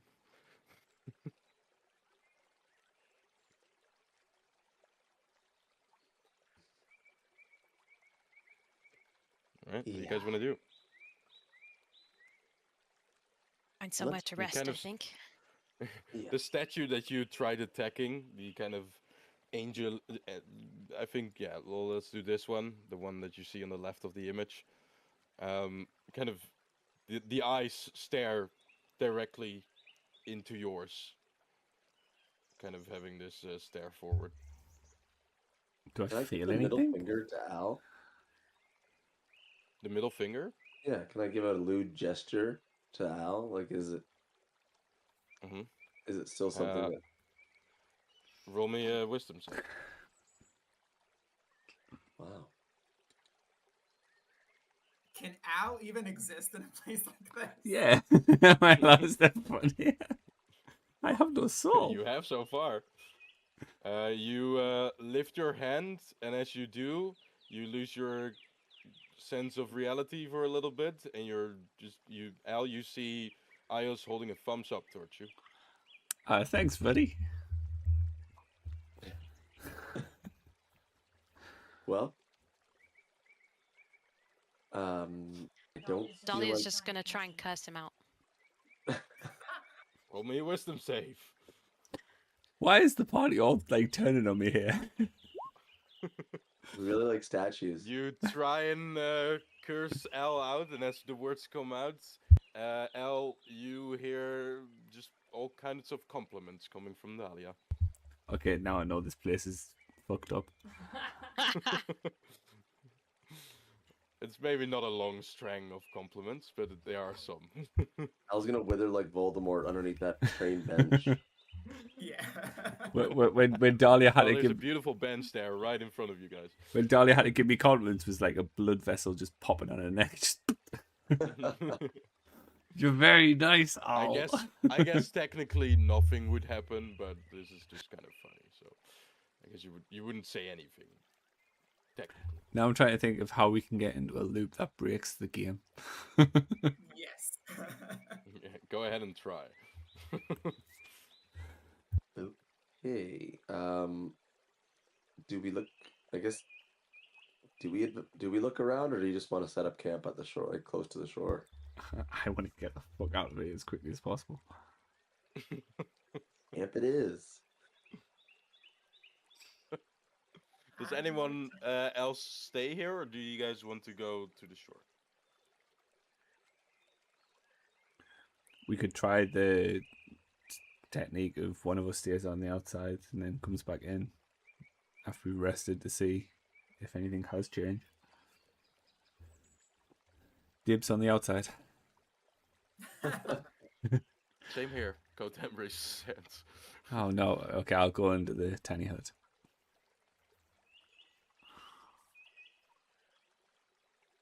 I'll go on the ship with Ko. I do want to check out at least the amphitheater, and again, just try and wander around, see if what they told us about if you want something, you're gonna find it. I do kind of want to see if that's true. So, but again, we don't have to rest here. We can do that and then just leave. Yeah. You want to wander around a bit? The amphitheater is, of course, in front of you, but if you want to go further than that, then that's also a possibility. Oh, I also will go with Luca because he has to. He has to. Thanks. You are his hired bodyguard after all. Yeah, true. All right. Roll me a perception check as you're looking around.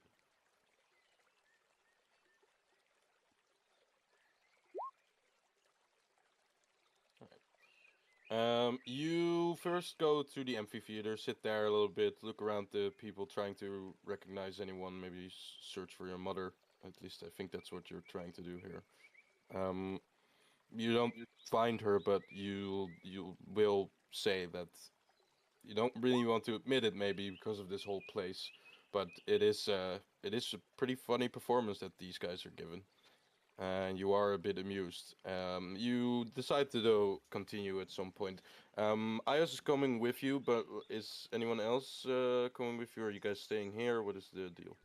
I'm gonna go back to Zamzareth. You're going to Zamzareth? Okay. Dahlia? I guess I'm going back with Al to the ship then. Yeah. Yeah, alright. Ko will join you guys. So it's Ayos and Luca. Okay. You guys both walk on ahead. Gravel path flanked by very neatly trimmed bushes go off in the distance.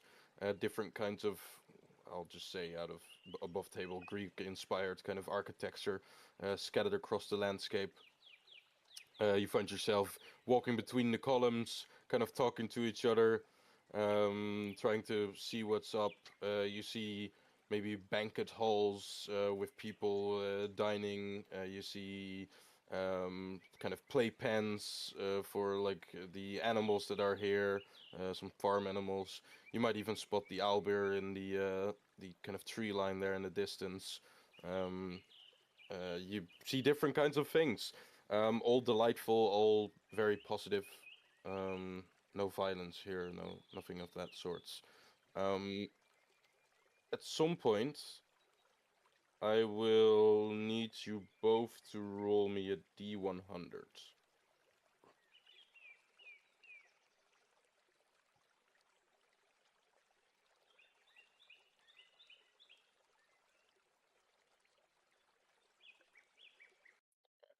Hey, that's the same number, just reversed. Yes, it is. As you guys walk along these gardens,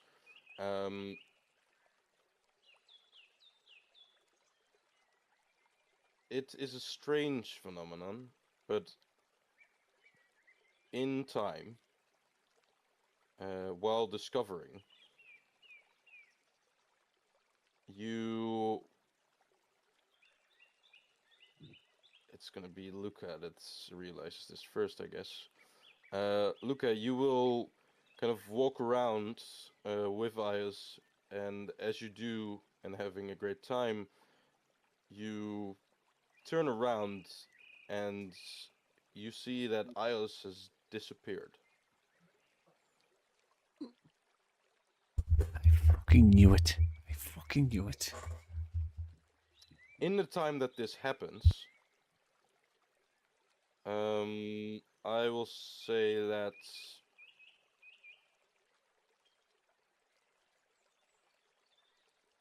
the others that are going back to Zamzareth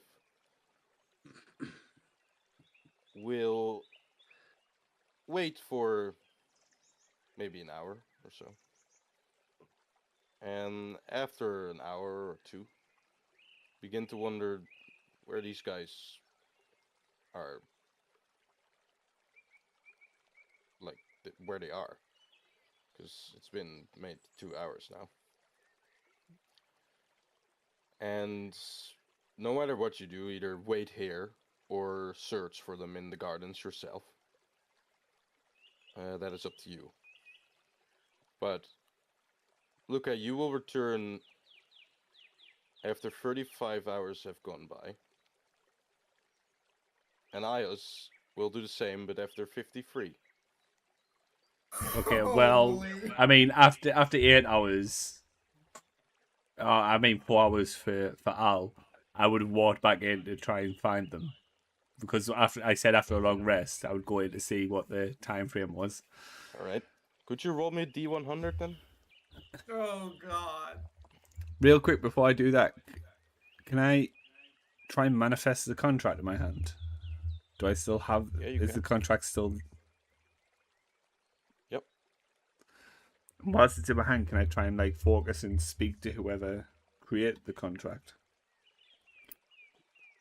You try. Nothing happens. Yeah. That's fine. Okay, D100, yeah. Yeah. Guys, how do you get Okay. lost? You spend about 10 hours walking through the gardens, and then at some point you kind of just you don't know what to do because you don't find them. You walk back towards the shore, and well, Dahlia, you have waited with Samsarif here now for 10 hours. 14 hours, technically. 14, yeah, 12 or 14, whatever. Luca and Ios, as well as Al now, I guess. As you guys return, we'll just play this out in one scenario, but this will all happen after the hours have gone by that you guys have rolled. You all will return, and you'll think that whatever perception you had of time that you thought was gone by and that you were comfortable with, the amount maybe like half an hour stroll or maybe a little bit longer than that, but something around that mark, I would assume, you'd think has gone by. So what? I get back and I think I've only gone a little while, but it's actually been 10 hours. Yes. And you'll find, I'll say this, you'll find a good amount of creatures being quite from the ship, I guess. So like the TX, Ija, Samsarif herself, Dahlia, of course, I'd assume. Very concerned, very scared, very, I don't know what types of emotions you all will feel with this happening, but yeah, So, for you guys, this time has gone by. so how long Well, does... first, Sorry. yeah, go ahead. I was going to say, how long does it feel like I've been gone? Like, I know I've been gone 10 hours, but no, for me. Whatever you feel comfortable with. Oh, okay, so I've went in for an hour to walk around and I've come back and it's been 10. Yeah, maybe search for Yeah. Luca, and after an hour you were like, Okay. I can't find them, so go back. So for you, it's an hour. Yeah. So it's not actually like that there is a time discrepancy. It's just that they don't realize how long they've been gone for, if you see what I mean. Like, the time doesn't necessarily function differently. Okay. That sense of reality that you guys lost while doing your attempts at causing violence or in any way, well, you they don't realize it, of course, while they're doing it, but you'd assume, as you have experienced it so far, that this is somehow playing a role here as well. Well, because it's fun, I think we'll just do a little bit of a role play here, I guess. Dahlia, between you and Al, as he returns first after 10 hours. What do you say? Well, I can't find them. I've looked pretty much anywhere I could. Yeah, no shit. You were gone for 10 hours. No, I wasn't. I was gone for an hour at most. Dahlia will, like, point out something. I mean, I'm trying to think what would be. It's hard obvious. to There's no determine sun. time here because yeah, you don't have a sun or that. But there is a kind of light and dark cycle, and Yeah. Al, as you kind of look out for the first time now, as you were enveloped in the valley, of course, but for the first time now outside of the gardens, you can see that the sky that was quite bright beforehand, as you kind of arrived here in the early morning, as you didn't finish your long rest. You see that it's now like almost beginning to get kind of darker again. Again, it's hard to tell because you don't have a sun here, but Hey, no, I was gone for an hour at most. Well, I don't know what happened, but it was certainly not an hour. I walked in, I looked around, and I came straight back. That was it. 10 hours? Something else is evidently going on. And there's still no sign of Luca or Ios. as well as Ios. Yeah. But then we'll kind of chime in here and say, this place seems to distort not the passage of time, but the sense of it. At least, if you're telling the truth here, you say 10 hours while we, or would you say 1 hour at most while we experience 10? That is, well, I can only imagine how long these people have been here. Do I feel 10 hours older? It's a very weird thing to try and like get a sense of, but being You're an elf, you've lived for 180. You would even feel if you were 5 years older. like, is Luca going to come out as like a fully grown man, just grey beard? Luckily, it's not 35 years. As you guys, you can't really do anything because you've realized now that the moment you go in there and try and search for them, the same can happen to you. So there's nothing else that you can do as to just wait and hope for the best. And luckily the waiting does reward, but after another 25 hours of waiting, Luca, you will arrive having realized or having experienced only how much time would have passed for you? About 2 hours. All right. So you'll come back thinking it's been 2 hours. As you see Luca walking up in the distance, it's been a total of 35 hours since he left your side, Dahlia. Yeah, well, What time do you call this? I don't know. You'll look over to see Alan like an existential crisis, just trying to get his head around the. Is everything okay? Do you have Did any you- idea how long you've been gone for? Well, not too long. I mean, I Try- walked 35 around hours. Kotem will say it and say it's been 35 hours, Luca. We know what's wrong with Look the at place. the sky. It's pitch dark outside now. It's 1.5 days have passed, I guess.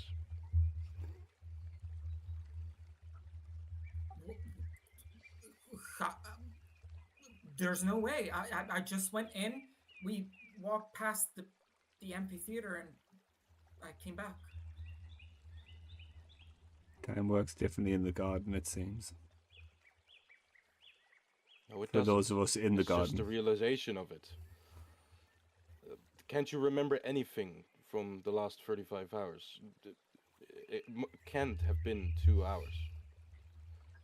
You must have more memories of it.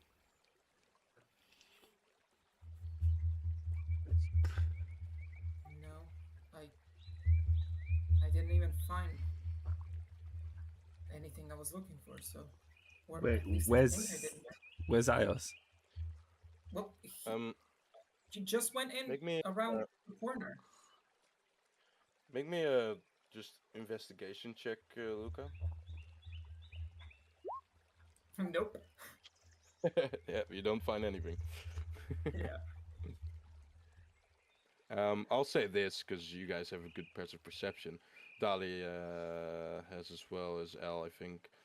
And Code certainly has. So you see a round kind of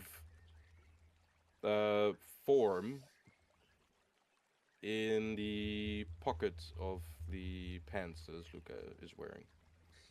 What's that, Luca? I know that sounds very weird, but it's on the side on the Little of half his chub. pocket. Yeah. Well, Luca wasn't packing like It's, that when he went in. Yeah. It's on the side of his leg, and it looks like some sort of.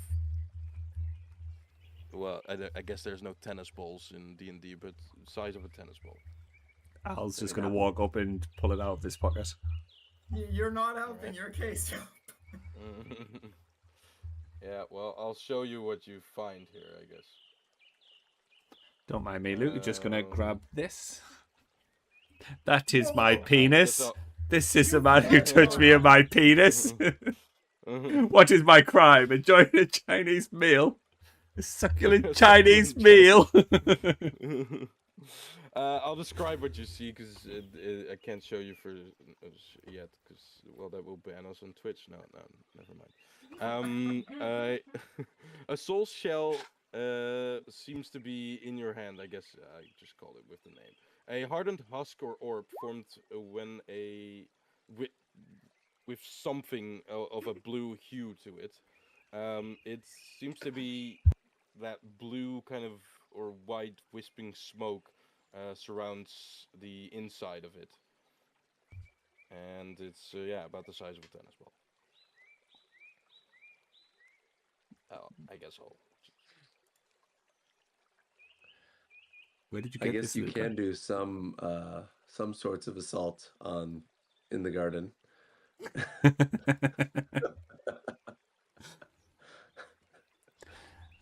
Neither shall live while the other a soul. survives.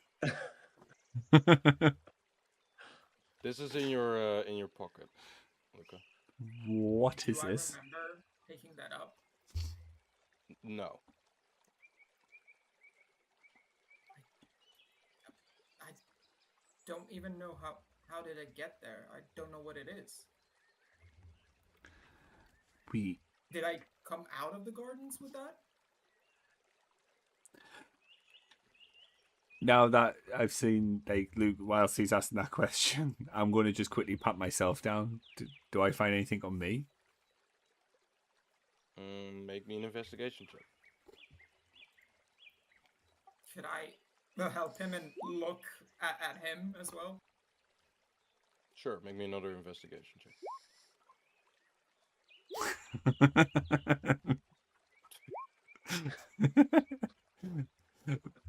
Soul butt plug. I'll say it. This happens at the same time. Al, you pull something out of your pocket as well. It is definitely not a soul shell or soul orb or whatever it's is in the hand of Luca, but you see what seems to be a drawing, and Luca, you determine this drawing to be a drawing of, well, you recognize it as home, for him at least. The trees of the regiment or the what's it called? The elven sanctuary inside the Witchwood. Glangaladrim? Yeah. Glangaladrim, like kind of home there. Yeah, the walking trees. The drawing is on one side, which he's holding up to you now. He's just looking at a blank paper. Oh, just a blank piece of parchment. I'll just side eye Dahlia and then look at the paper. I'll just take it and flip it in your What does hand. this mean? Oh. So wait, is this that orb that you have? What is it, Luca? I could check. I have no idea. Because didn't Verithian or whatever his name was say that if we spend long enough there, then what we're looking for will eventually find us?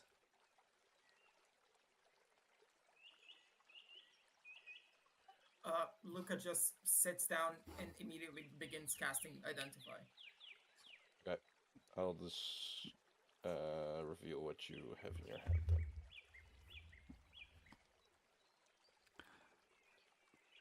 A soul shell is a hardened husk orb formed when a non-lawful evil soul dies and somehow ends up in Beator anyway. Because they do not rightfully belong to the Nine Hells, devils can't turn these souls into lemurs or wring divine energy from them, but they can hold them for ransom or exchange. Regardless of the reasons for their presence, mortals whose souls are trapped in Beator this way cannot be raised or resurrected. Is that what I think it is, Luca? That's a soul shell, Kotem will say. And I don't know how it got here. Is there any way to tell what soul is in that shell, Core? I've never seen one myself. Like I said, I have no idea how it got here because they are exclusive to one location. at least that I know of. There are housed in the prison of the Nine Hells, Mentry. It's located here on this, but it's very secret. Uh, they say that these soul shells are held there for ransom or to just store anything that ends up here and dies without being turned into a soul coin or a lemur. Go. I'm going to ask you Finding again. Is there any way to tell what soul is in that? If there is, I don't know it. It seems like mist to me. What's inside? Is there any way to return that soul to its body, to its physical form? Well, they say that if it dies and gets captured inside of one of these soul shells, that resurrecting it is near impossible. But I don't know. Al. There's very little known about soul shells, as nobody really sees them ever. At least I've not met anyone that does. I'm going to start Your walking kids- back into the garden before Cole finishes. I want another word with this guy. Where are you going? I'm going to have a word with our gracious host that we spoke to I guess that we spoke to a couple of days ago now. Al, He didn't claim to be a host, but sure, I know what you mean. He was the gardener. He was the only one that worked in this garden, so he's the host for now. Well, he likes to keep it tidy, I guess. Yeah. Dahlia's gonna be like, right, might as well start laying the bricks for the house I'm gonna have to build.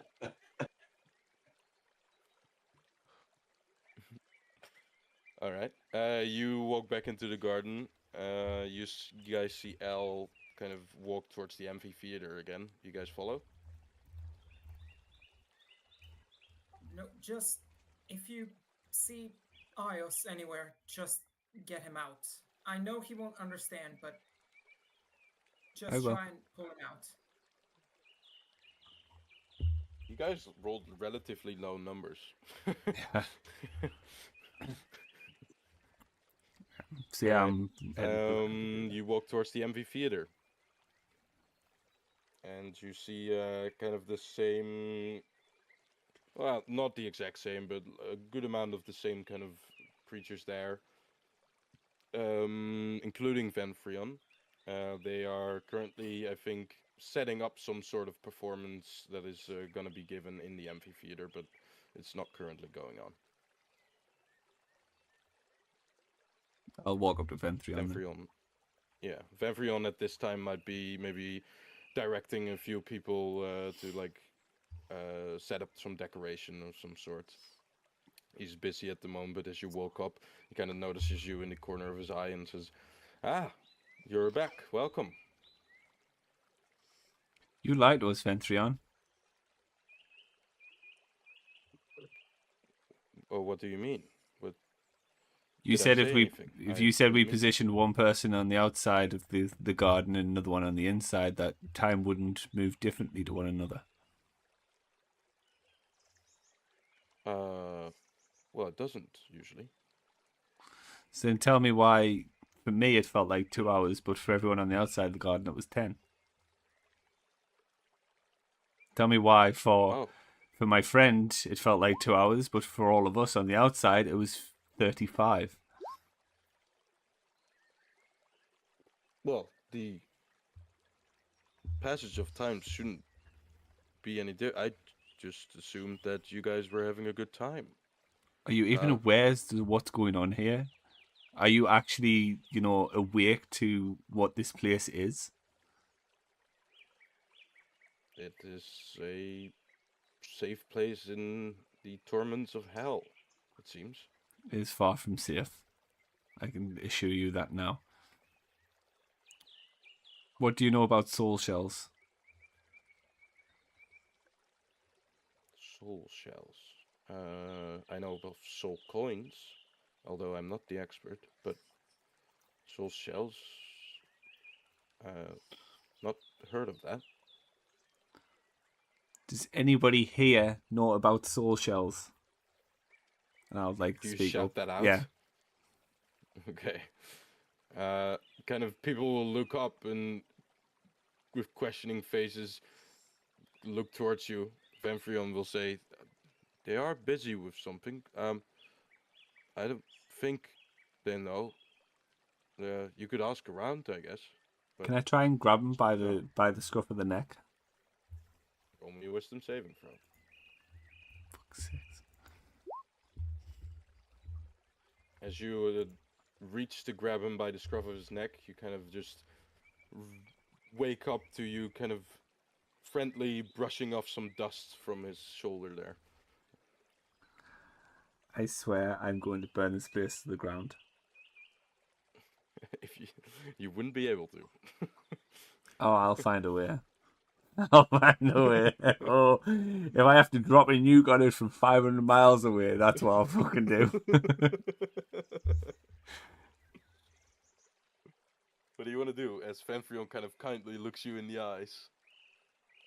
You're all brainwashed, If there's Vanfrion. anything I could help you with in terms of finding out what the Soul Show is, I will, but I've never heard of the thing. When did you last try and leave this place? Well, I've been here quite a long time compared to most. I don't really know. I don't really keep track of time, as well as it's hard to in this place. But maybe a few weeks. I don't know. Really. Would you take a walk with me out of the garden? I'm currently busy with something, but if I'm finished with this, sure. It'll just be I'll take a look at the shores. It'll just be 5-10 minutes, real quick. I just need to show you something about our ship, just to kind of try and prove my point that time isn't as linear as you may think it to be. I did hear about something, if I have to be honest. Oh. There were some people that were experiencing maybe a bit of memory loss, they described it as, but stranger. I haven't experienced it myself, but I heard some of that. People just maybe pinned it on the house itself, but it seems that you're maybe pointing towards that, although I've not, like I said, experienced this myself. Let's take a walk. They have their tasks. They know what they need to do. No, this is my play. They do not, but they are very kind to help me with it. My old muscles can't really lift these heavy decors anymore. Well, how about you just you take a walk with me? We'll go and grab a couple of my friends from the ship. There's some very strong people there. We'll all come back together and help each other out. That sounds lovely. All right, that will speed it up, I guess. If you'd bring them here, then I'll. No, you come with me to go and get them, and then we'll bring them all back together. I just need to show you something real quick. It'll take 10 minutes most, max, and then we'll come back with 5 other heads to help out. Depending on what you want to do to this man, roll me a persuasion or a deception. Intimidation is impossible in this place, so... Yeah. I guess.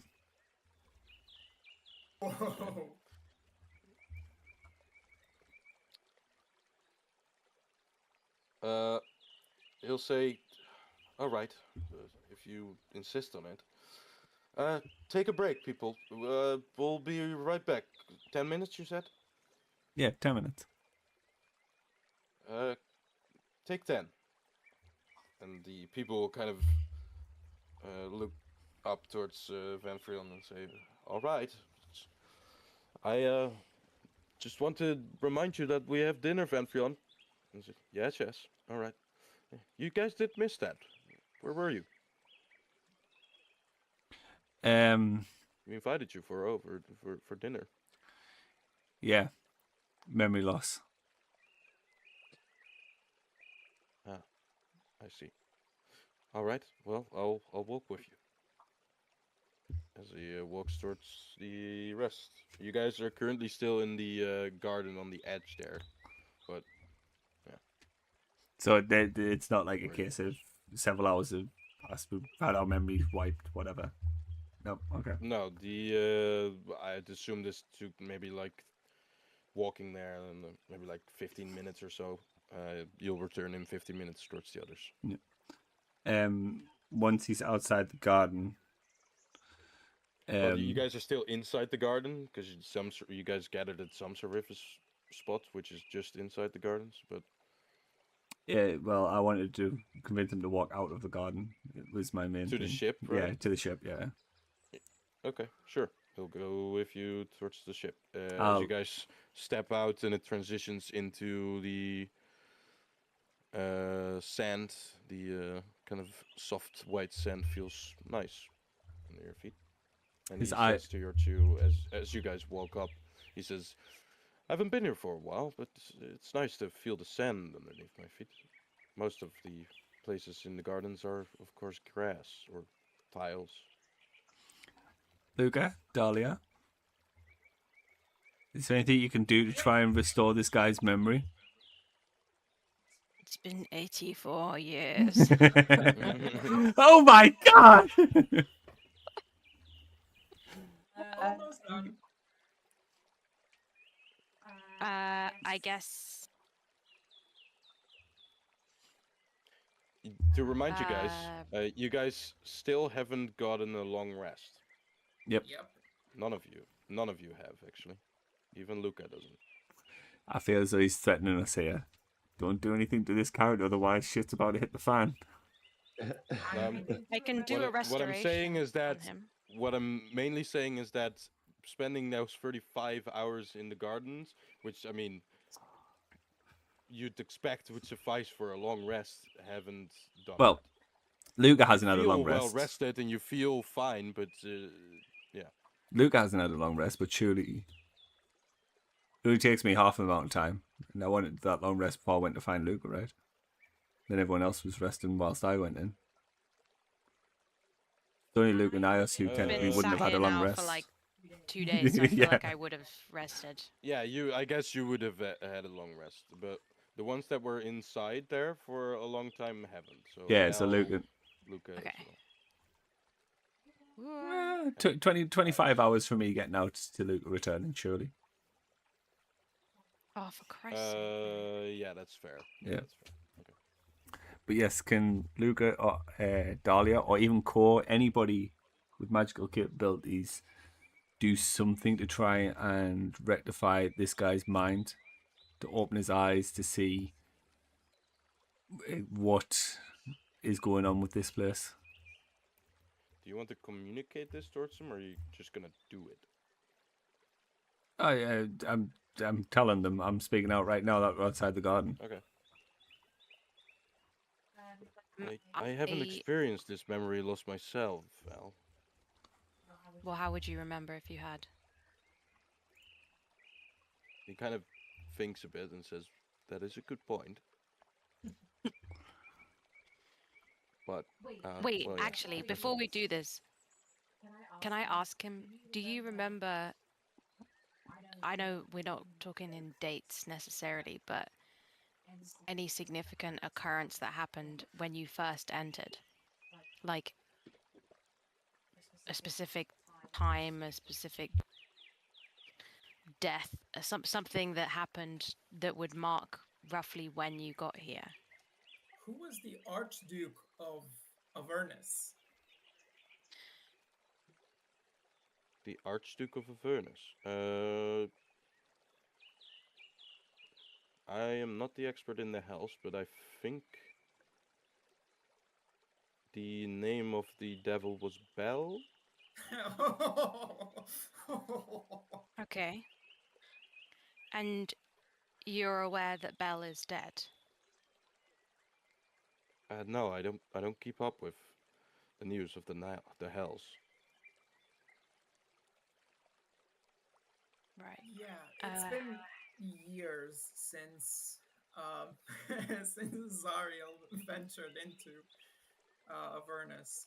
I'm telling this to Dahlia, so Yeah. it's been a while. Well, it could have been somebody else. Like I said, I'm not the expert. I'm It gonna could have been try. this Zariel you speak of. Can I? Wait. Let me ask him. How old are you? I turn, I believe, 74 this year. Is there any way of being able to like use my medicine skills to work out how old I think he actually is? Yeah, sure. Roll me a medicine check or a nature check. Any of the two. Guidance.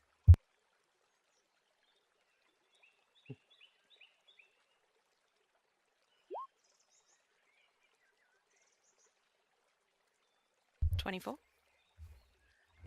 I mean, if this is a human, which we'll assume he is, then he looks around that age. Okay, so it's not gonna be like he's super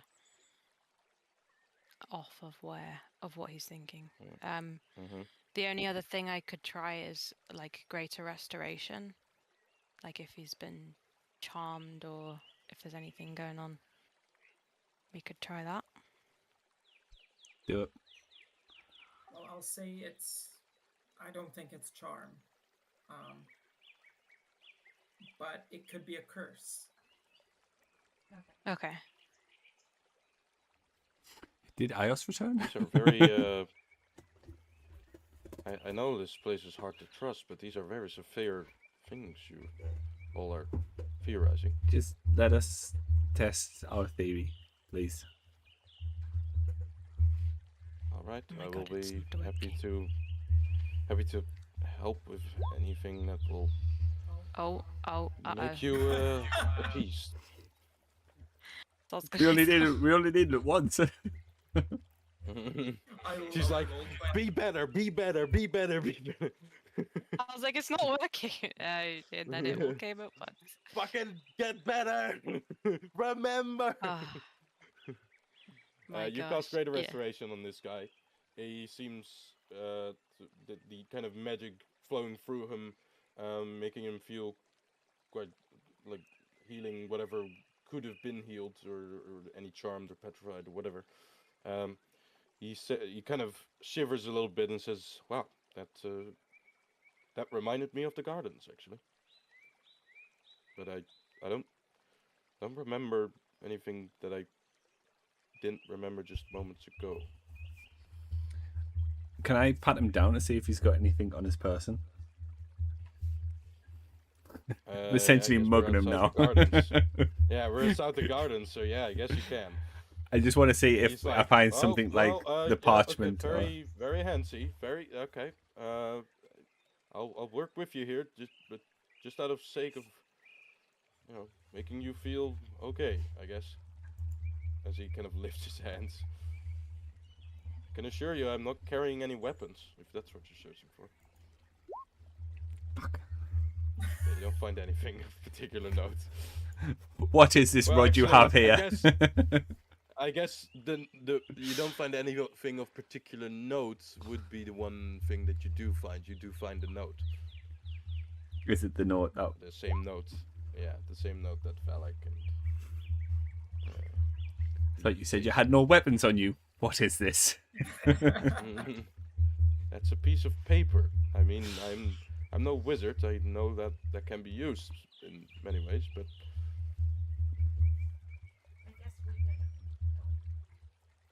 The only other thing I'm thinking of is, like, do we believe him? Like, could we check he's actually being, like, telling the truth? That was literally going to be my next... I'm very surprised you guys haven't so far. There's no inside roll that has been had yet. Well, we were giving him the benefit of the doubt that he might have just been a victim. That's fair. It's not that I'm saying you should have. It's just I would have expected it with you guys. But my next course of action was going to be violence.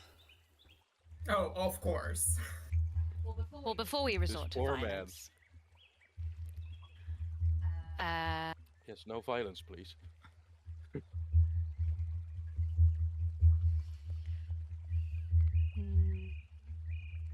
Somebody wanted if to it try and gives you glean. maybe any rest. The gardens are a strange place, and it seems that any type of violence or anything negative you want to perform, if there is any reason for it, it doesn't work there. But I don't see how that's not a good thing. And well, if people can live there in peace and are happy there, don't get bothered or killed or Well, I that have sort to of say thing. though, I am a tiny bit bothered that one of my friends is missing. The other one disappeared for 35 hours and came back saying he was on a walk for 2, and the other one went in to search for those 2 and disappeared for 10 hours. So I think I am bothered by this place.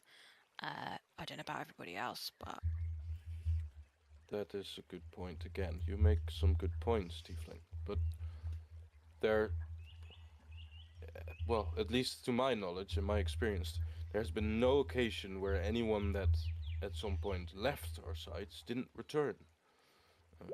And people seem to be happy with wherever they went. And we seem to live on. Okay. What I'm pointing out is that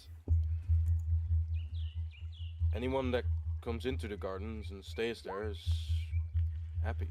Doesn't seem to be bothered by anything outside of it, and lives in bliss. Right, enough of I this. don't I'm going to get out my think- sword. Right. Well, you draw your sword for the first time in what 37 hours. Now, actually, with a feasible intent of hurting someone, if you want to. Well, I'm going to raise it up to him. You raise it up to him. I'm going to place it on his shoulder there. So it's like kind of caressing his neck. You place it up to the shoulder. He seems very scared. What aren't you telling us about this place?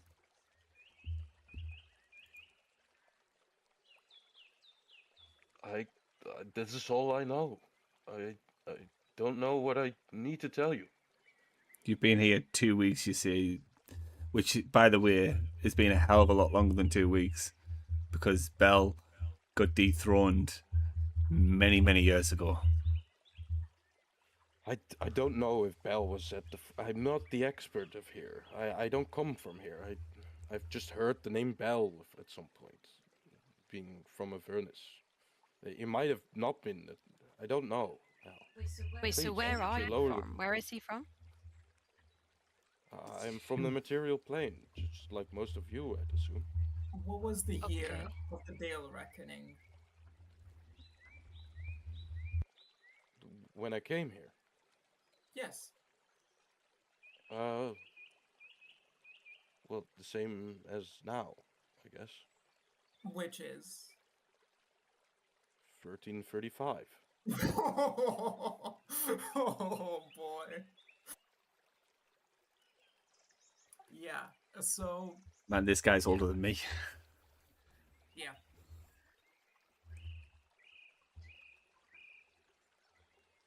Does anyone want to tell him what the actual He year seems is? human as can be. So whatever they're doing then, if he has actually been here this long, they're also like slowing down the aging process, evidently. If I can't tell that he's that much older than what he Completely says he stopping is. it, Kotem says. Well, yeah. Does anyone want to Have you inform seen our... anyone get older in this place, Venfrion? Is there anyone that has aged? Have you lost your hair or been more grey? Have you seen your reflection in the last few weeks? No, not. I mean, it's been only just a little amount of time, so I don't expect any major changes in the look of people in that amount of time. So if he was 70 in 1334, then he's born somewhere like 12, 50, 60. And what's the current year? It's 1490. Well, it's kind of loosey in Hmm. D&D, but 1490 1498, 97, I think, something like that. You guys have the Just tell me. timeline. Yeah. Does anybody want to enlighten our friend here as to what year it actually is? Yeah, it's 14. For It's well, 1497. yeah, if we're judging by the timeline, it's 1493. Okay, there Oh, you go. 1493. So you see, Ventrion, your 2 weeks is more like, 240 years. That couldn't be. I mean, I would have died 3 times over at that point. Now, do you understand what we're saying about this place not being right? Because I can assure you that is the year. Look, I'll pull out the Red Hand of Doom map because it has dates on it and days, and I'll just explain it. This is Elsa Vale. It doesn't matter what it is, but just look at the dates. He kind of looks at the dates and says, "Well, this must have been some sort of prediction or some sorts." You are saying that I'm what, 240 years or 140 years old? I'm saying you clear this elf that has this blade to your neck by 100 years. Yes.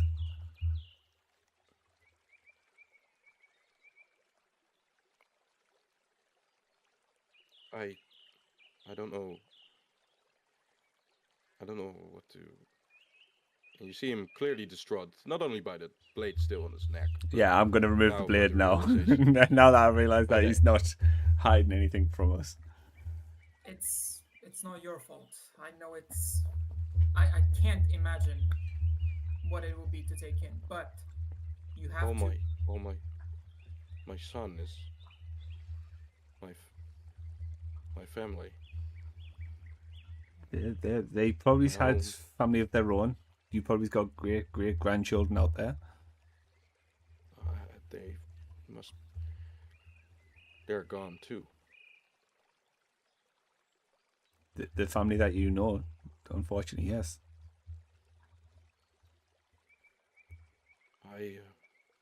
As he kind of collapses into the sand here, I need to think for a moment. You do your thing, Ventrion, but like we have tried to tell you from the moment we arrived, this place isn't right. There's something deeper going on here.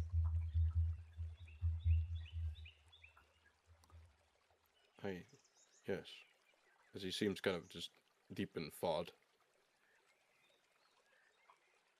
Where is Ios? I'm not saying this is in any way a good thing, but at the very least, we know that whatever's happening here, they intend to keep people for whatever reason and use them for whatever reason. So there is at least partially some reassurance in that, especially where Ios is concerned and everybody else who has just walked in here. I feel we have time to do something about this. Ventrion. From this perspective, Garzeg was actually the good guy, maybe. Yeah, maybe he saved the spell. That's Ventrion. Also, you guys don't now know how long the Valentry and the Spelldancers were in here. Yeah. They said only a few days. Ventrion, those people at the amphitheater, is that everyone that's in the garden currently? Oh no, there's many. I don't know. The 2 weeks I do remember. Maybe it's less. Do you have a way Maybe. to gather everyone, or at least as many people as you possibly can, and convince them to leave? Because the only way I can see this ending is by removing its desire, which is seemingly mortals trapped in a never-ending loop of so-called bliss. Are past, Al. the gardens are very expanded. As he is right about this, the gardens, like from where you're standing already, you can see that they span miles. Any mortal that goes in there, like, it's very, like, it's pretty spread out. There's no way to know how many mortals there are in there, like how long they've been there, where they are, and the moment you go searching for them, well, you know what happens. Do you think you could convince those at the amphitheater to at least leave with us? It's gonna be a very hard convince, because they all think that, well, they all think they've been here only for a few days. We could do the same what I did with you. Convince them that to build whatever it is you need to build for the player is on our ship. Just get them out, remove them from the garden. We need to remove whatever its draw is to mortals by removing the mortals. Even if we did, Al, I think we can. With some. I know that some here don't have much left. And I'm afraid that if we tell them what this place is, for some it wouldn't even make a difference. People come here not only out of curiosity, but also disparity. I came here because well, I did something bad, and rightfully so, my family turned away from me. I left just to develop myself, try and right myself. That garden robbed you of any redemption you may have had with that family. I realize this now.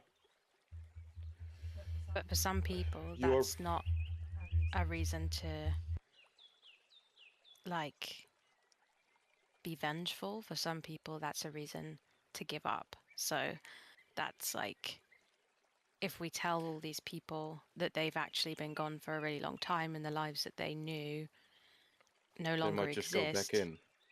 Yeah, they might just resign themselves to living that life. Why wouldn't they? Like, they have nothing else left. I agree. However, I think it should still be up to their choice. I don't think they know what is happening. So once they know, they can decide if they want to go willingly, knowing that time is different. I'm not about to remove them forcibly. I'm not about to make them leave if they don't want to, but not that you could, even if you tried. I mean, I can be quite convincing. I got Venthrion out here. Well, yes, but that was because he agreed to do so, and so it wasn't like going against his wishes, right? Because if you tried to force someone to do something, then it won't work. Right. I think this place is, and Ko says this, I think this place, like Mentry, the thing I mentioned the soul shells are from, a prison of sorts. Most perfect prison. Designed to keep any good aligned creatures that try and live their lives here, will keep them here indefinitely. And even... But then, that makes me wonder, why did we get the things we did once we left? What gave us those things? Who's to say that you didn't find those things? Yeah, Venfrion will say this is... It seems that the gardens do give you what you're searching for here. Anything from a feeling of completion to physical things. I'm assuming you mean that. Al pointed it out to me, or mentioned it. But the cost of that appears to be loss of time, and also what on earth you get up to in that time, and what you're being made to do in exchange for what you're seeking. Right. What is something worth to you if enough time has passed that it isn't worth anything at all?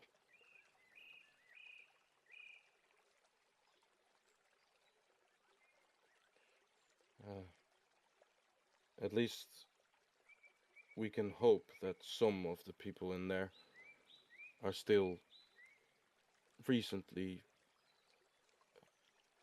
enough that their lives haven't been ruined by the gardens outside of it.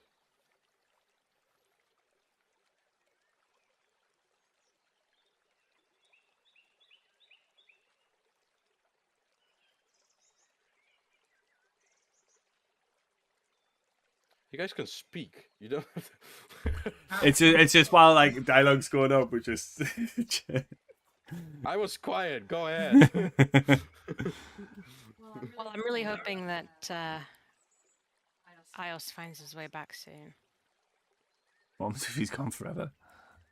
How do we find someone that evidently is lost in a place that doesn't allow you to find them?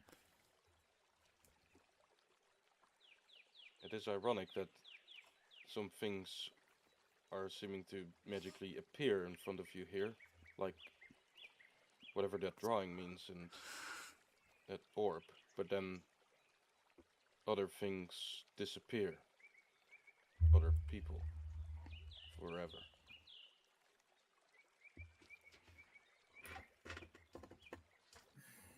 What if I don't know if this is possible. So there is the sky above the gardens, right? It's like a normal sky. Well, yeah, it is a normal sky as in normal to the material plane. It seems that this place is kind of a spotlight within the this sky. Yeah, so I'll just sit down and focus on the sky because we're outside of the gardens, right? Yes, you guys are on the shore. And we can see the sky in the gardens. Sure. Okay. I'll just focus and open my book, and in time, you see Luca just like almost like painting with his fingers on the pages of his book, and the page is empty. And as you look at well, we'll see, but I'll try and cast Skywrite and target the sky above the garden. All right. What do you spell out?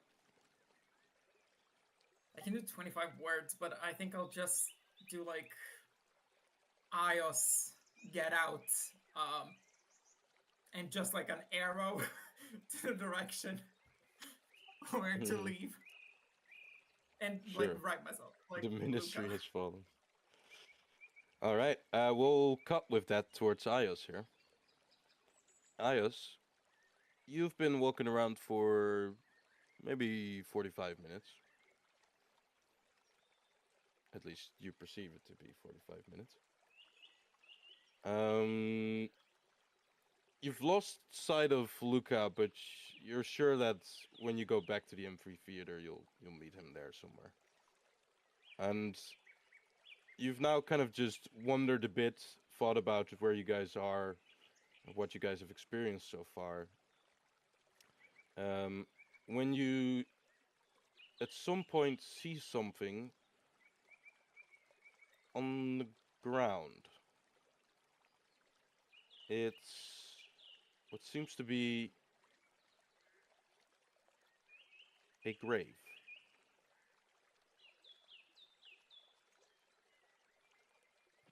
Is it marked? Like, is it very you got a head to stone with writing? It does have something written on it. You walk towards it. You see that the stone is made out of a very natural looking stone. It's not like a cross or like a very well shapen gravestone.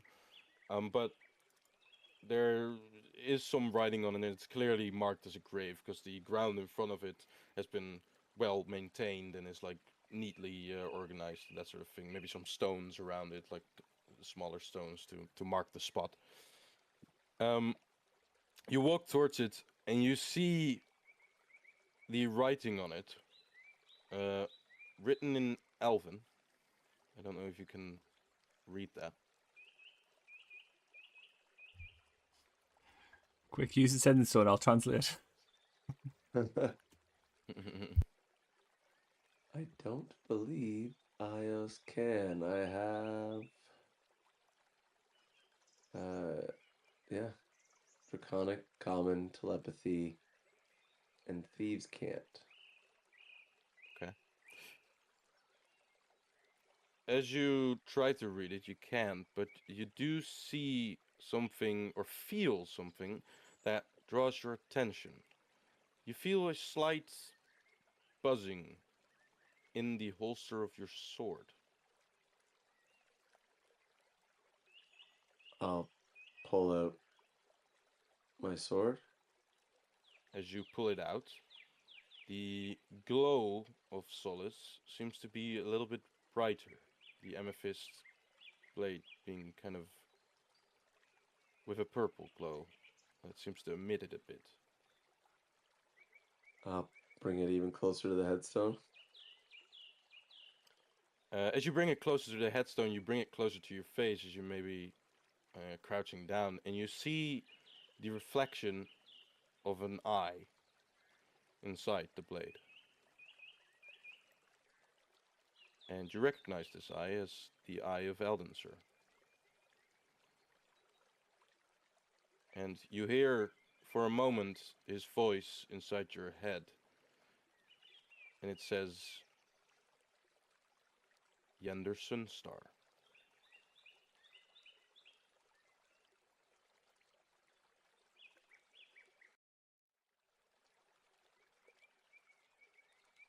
And after he says that inside your head, the eye reflection kind of disappears again. The buzzing and emitting of light stops. And you hold the sword inside your hand.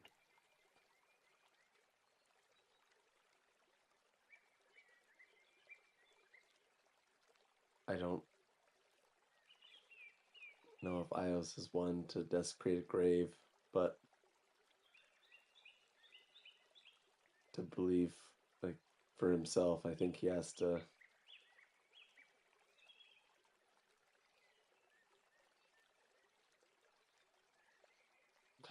Can I...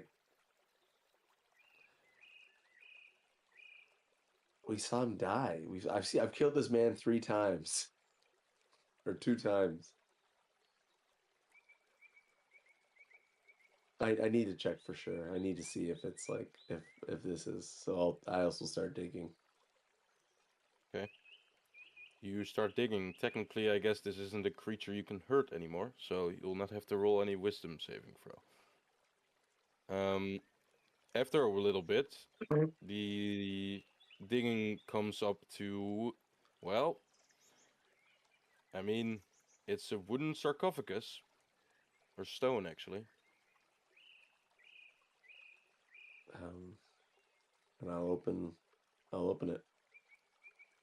Right. With some strength and with some effort, you're able to lift up the seal of the sarcophagus, and inside you find the pretty well preserved body of Yender Sunstar, neatly clothed, hands crossed.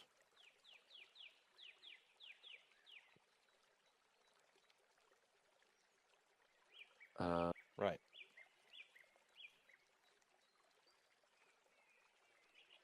Ios is going to inspect. Does he have the sword that I buried him with in the material plane? No. Does he have anything? Does he have his Hellrider amulet? Yeah, he would, I guess. Okay.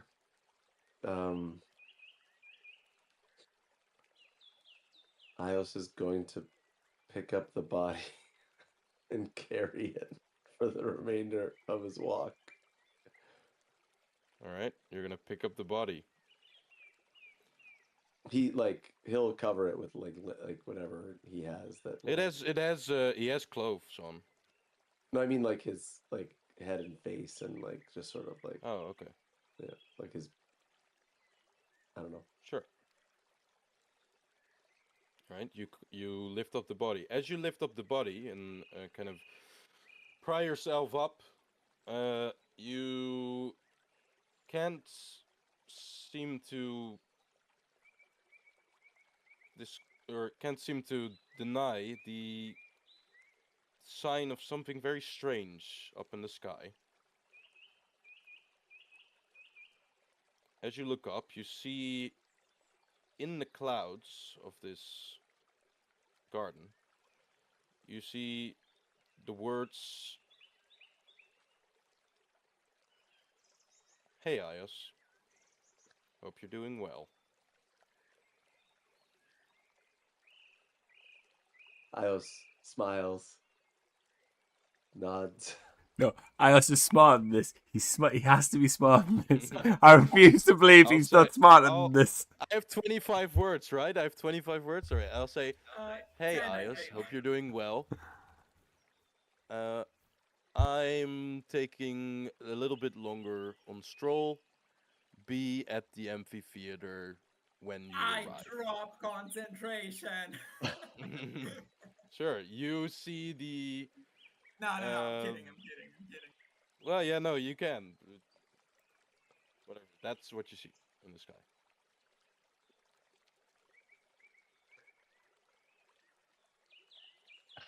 It seems that your friend lost you as well and is just making a message for your well-being to just make sure that you know what's going on. Wait, we should do it again, but this time you're gonna write in the sky. We got her out of the You don't. gym. You guys don't know this. You guys just see, "Hey, Ios, get out," with a point towards here. Okay, but we can still be like, it's not. It Just to doesn't make seem to be sure, let's working. cast it again. Let's do something more convincing. What's the longest piece of rope we have? 50 foot. Yeah, I think so. Can we combine like several of those ropes, and then I'll walk in with it tied to me, and after like 60 minutes, you just start yanking on the rope to tell me to get back. But I don't think that would work. Something tells me that like the yanking just wouldn't do gardens- anything, right? It'd be too violent. Maybe that, but also the gardens are miles upon miles. What if we Right, send you see that in the sky. like Sorry, a familiar in? let's continue with Ios here for just a moment because you guys are casting this, but I want to know what Ios does to this. So you see this message in the sky. Seems that Luca just wants to make sure that you know that he's okay and that he's coming to the amphitheater, trying to time it with you when you get there. Oh, now You're that I have a holding. body, or now that I'm carrying a body in tow, I think I'm like, well, that's nice. I'm gonna go. Like, I don't want to carry this on a hike, so I'm gonna go straight back to the amphitheater. Sure. All right. You go back to the amphitheater. You guys are standing not at the amphitheater. You guys are standing at the edge of the garden, so you don't see him. As you arrive, you see people preparing some sort of decor. It seems to be. They are taking a break at this moment, though. Have you seen my companions?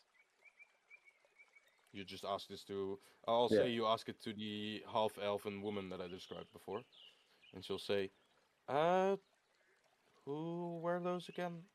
The was it the purple 2 elves. dragon Oh, half elf, woman I that guess. you? Ah, uh, yeah, you are the. Yeah, I think I saw them with Venfrion going towards the entrance of the gardens. They had something important to mention to him. At least one of them was the elf with the many weapons on him. You could just say tongue necklace. That's probably the easiest.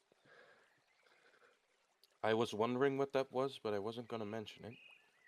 Tongues. It's tongues. All right, thank you. And I trudges off with the body on his shoulder. Sure thing. He gets there, we're all just she like kind of also bones. looks. Yeah, she looks at you, and like as you walk away, she says, "Is he okay? He's just sleeping." Oh, well, you know, no one can be hurt in this place, so you do the math. That's true. All right. Well, I hope he'll wake up well. I hope he doesn't. Oh.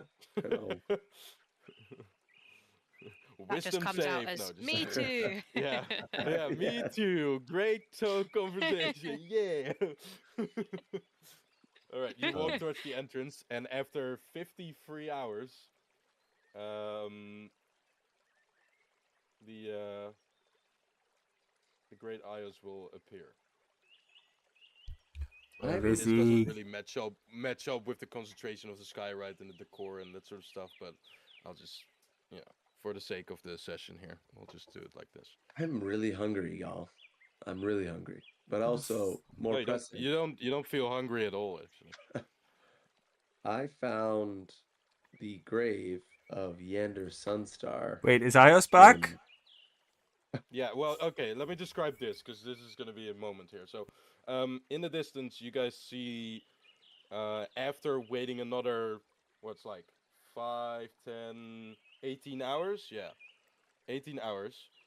You see Ios walk in from the distance. He has what seems to be person on his shoulder, wrapped in some cloth, with his boots sticking out. You don't know. I mean, you guys assume it's a body, but then you're also very confused because it doesn't seem that anyone can kill anyone here in this place. But as he walks up, and I'm assuming you guys walk towards him, what will you guys do?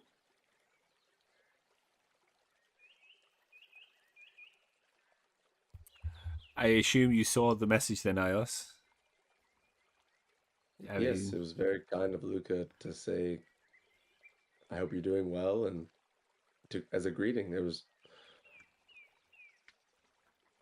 That was also 18 hours ago, just to clear things up, because the skyride, how long does it stay? I don't know how long it stays, but A day.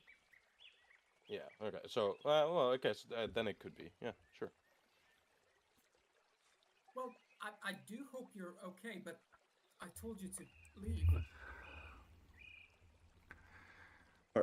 Pardon me? You know how long you've been in there, Ios?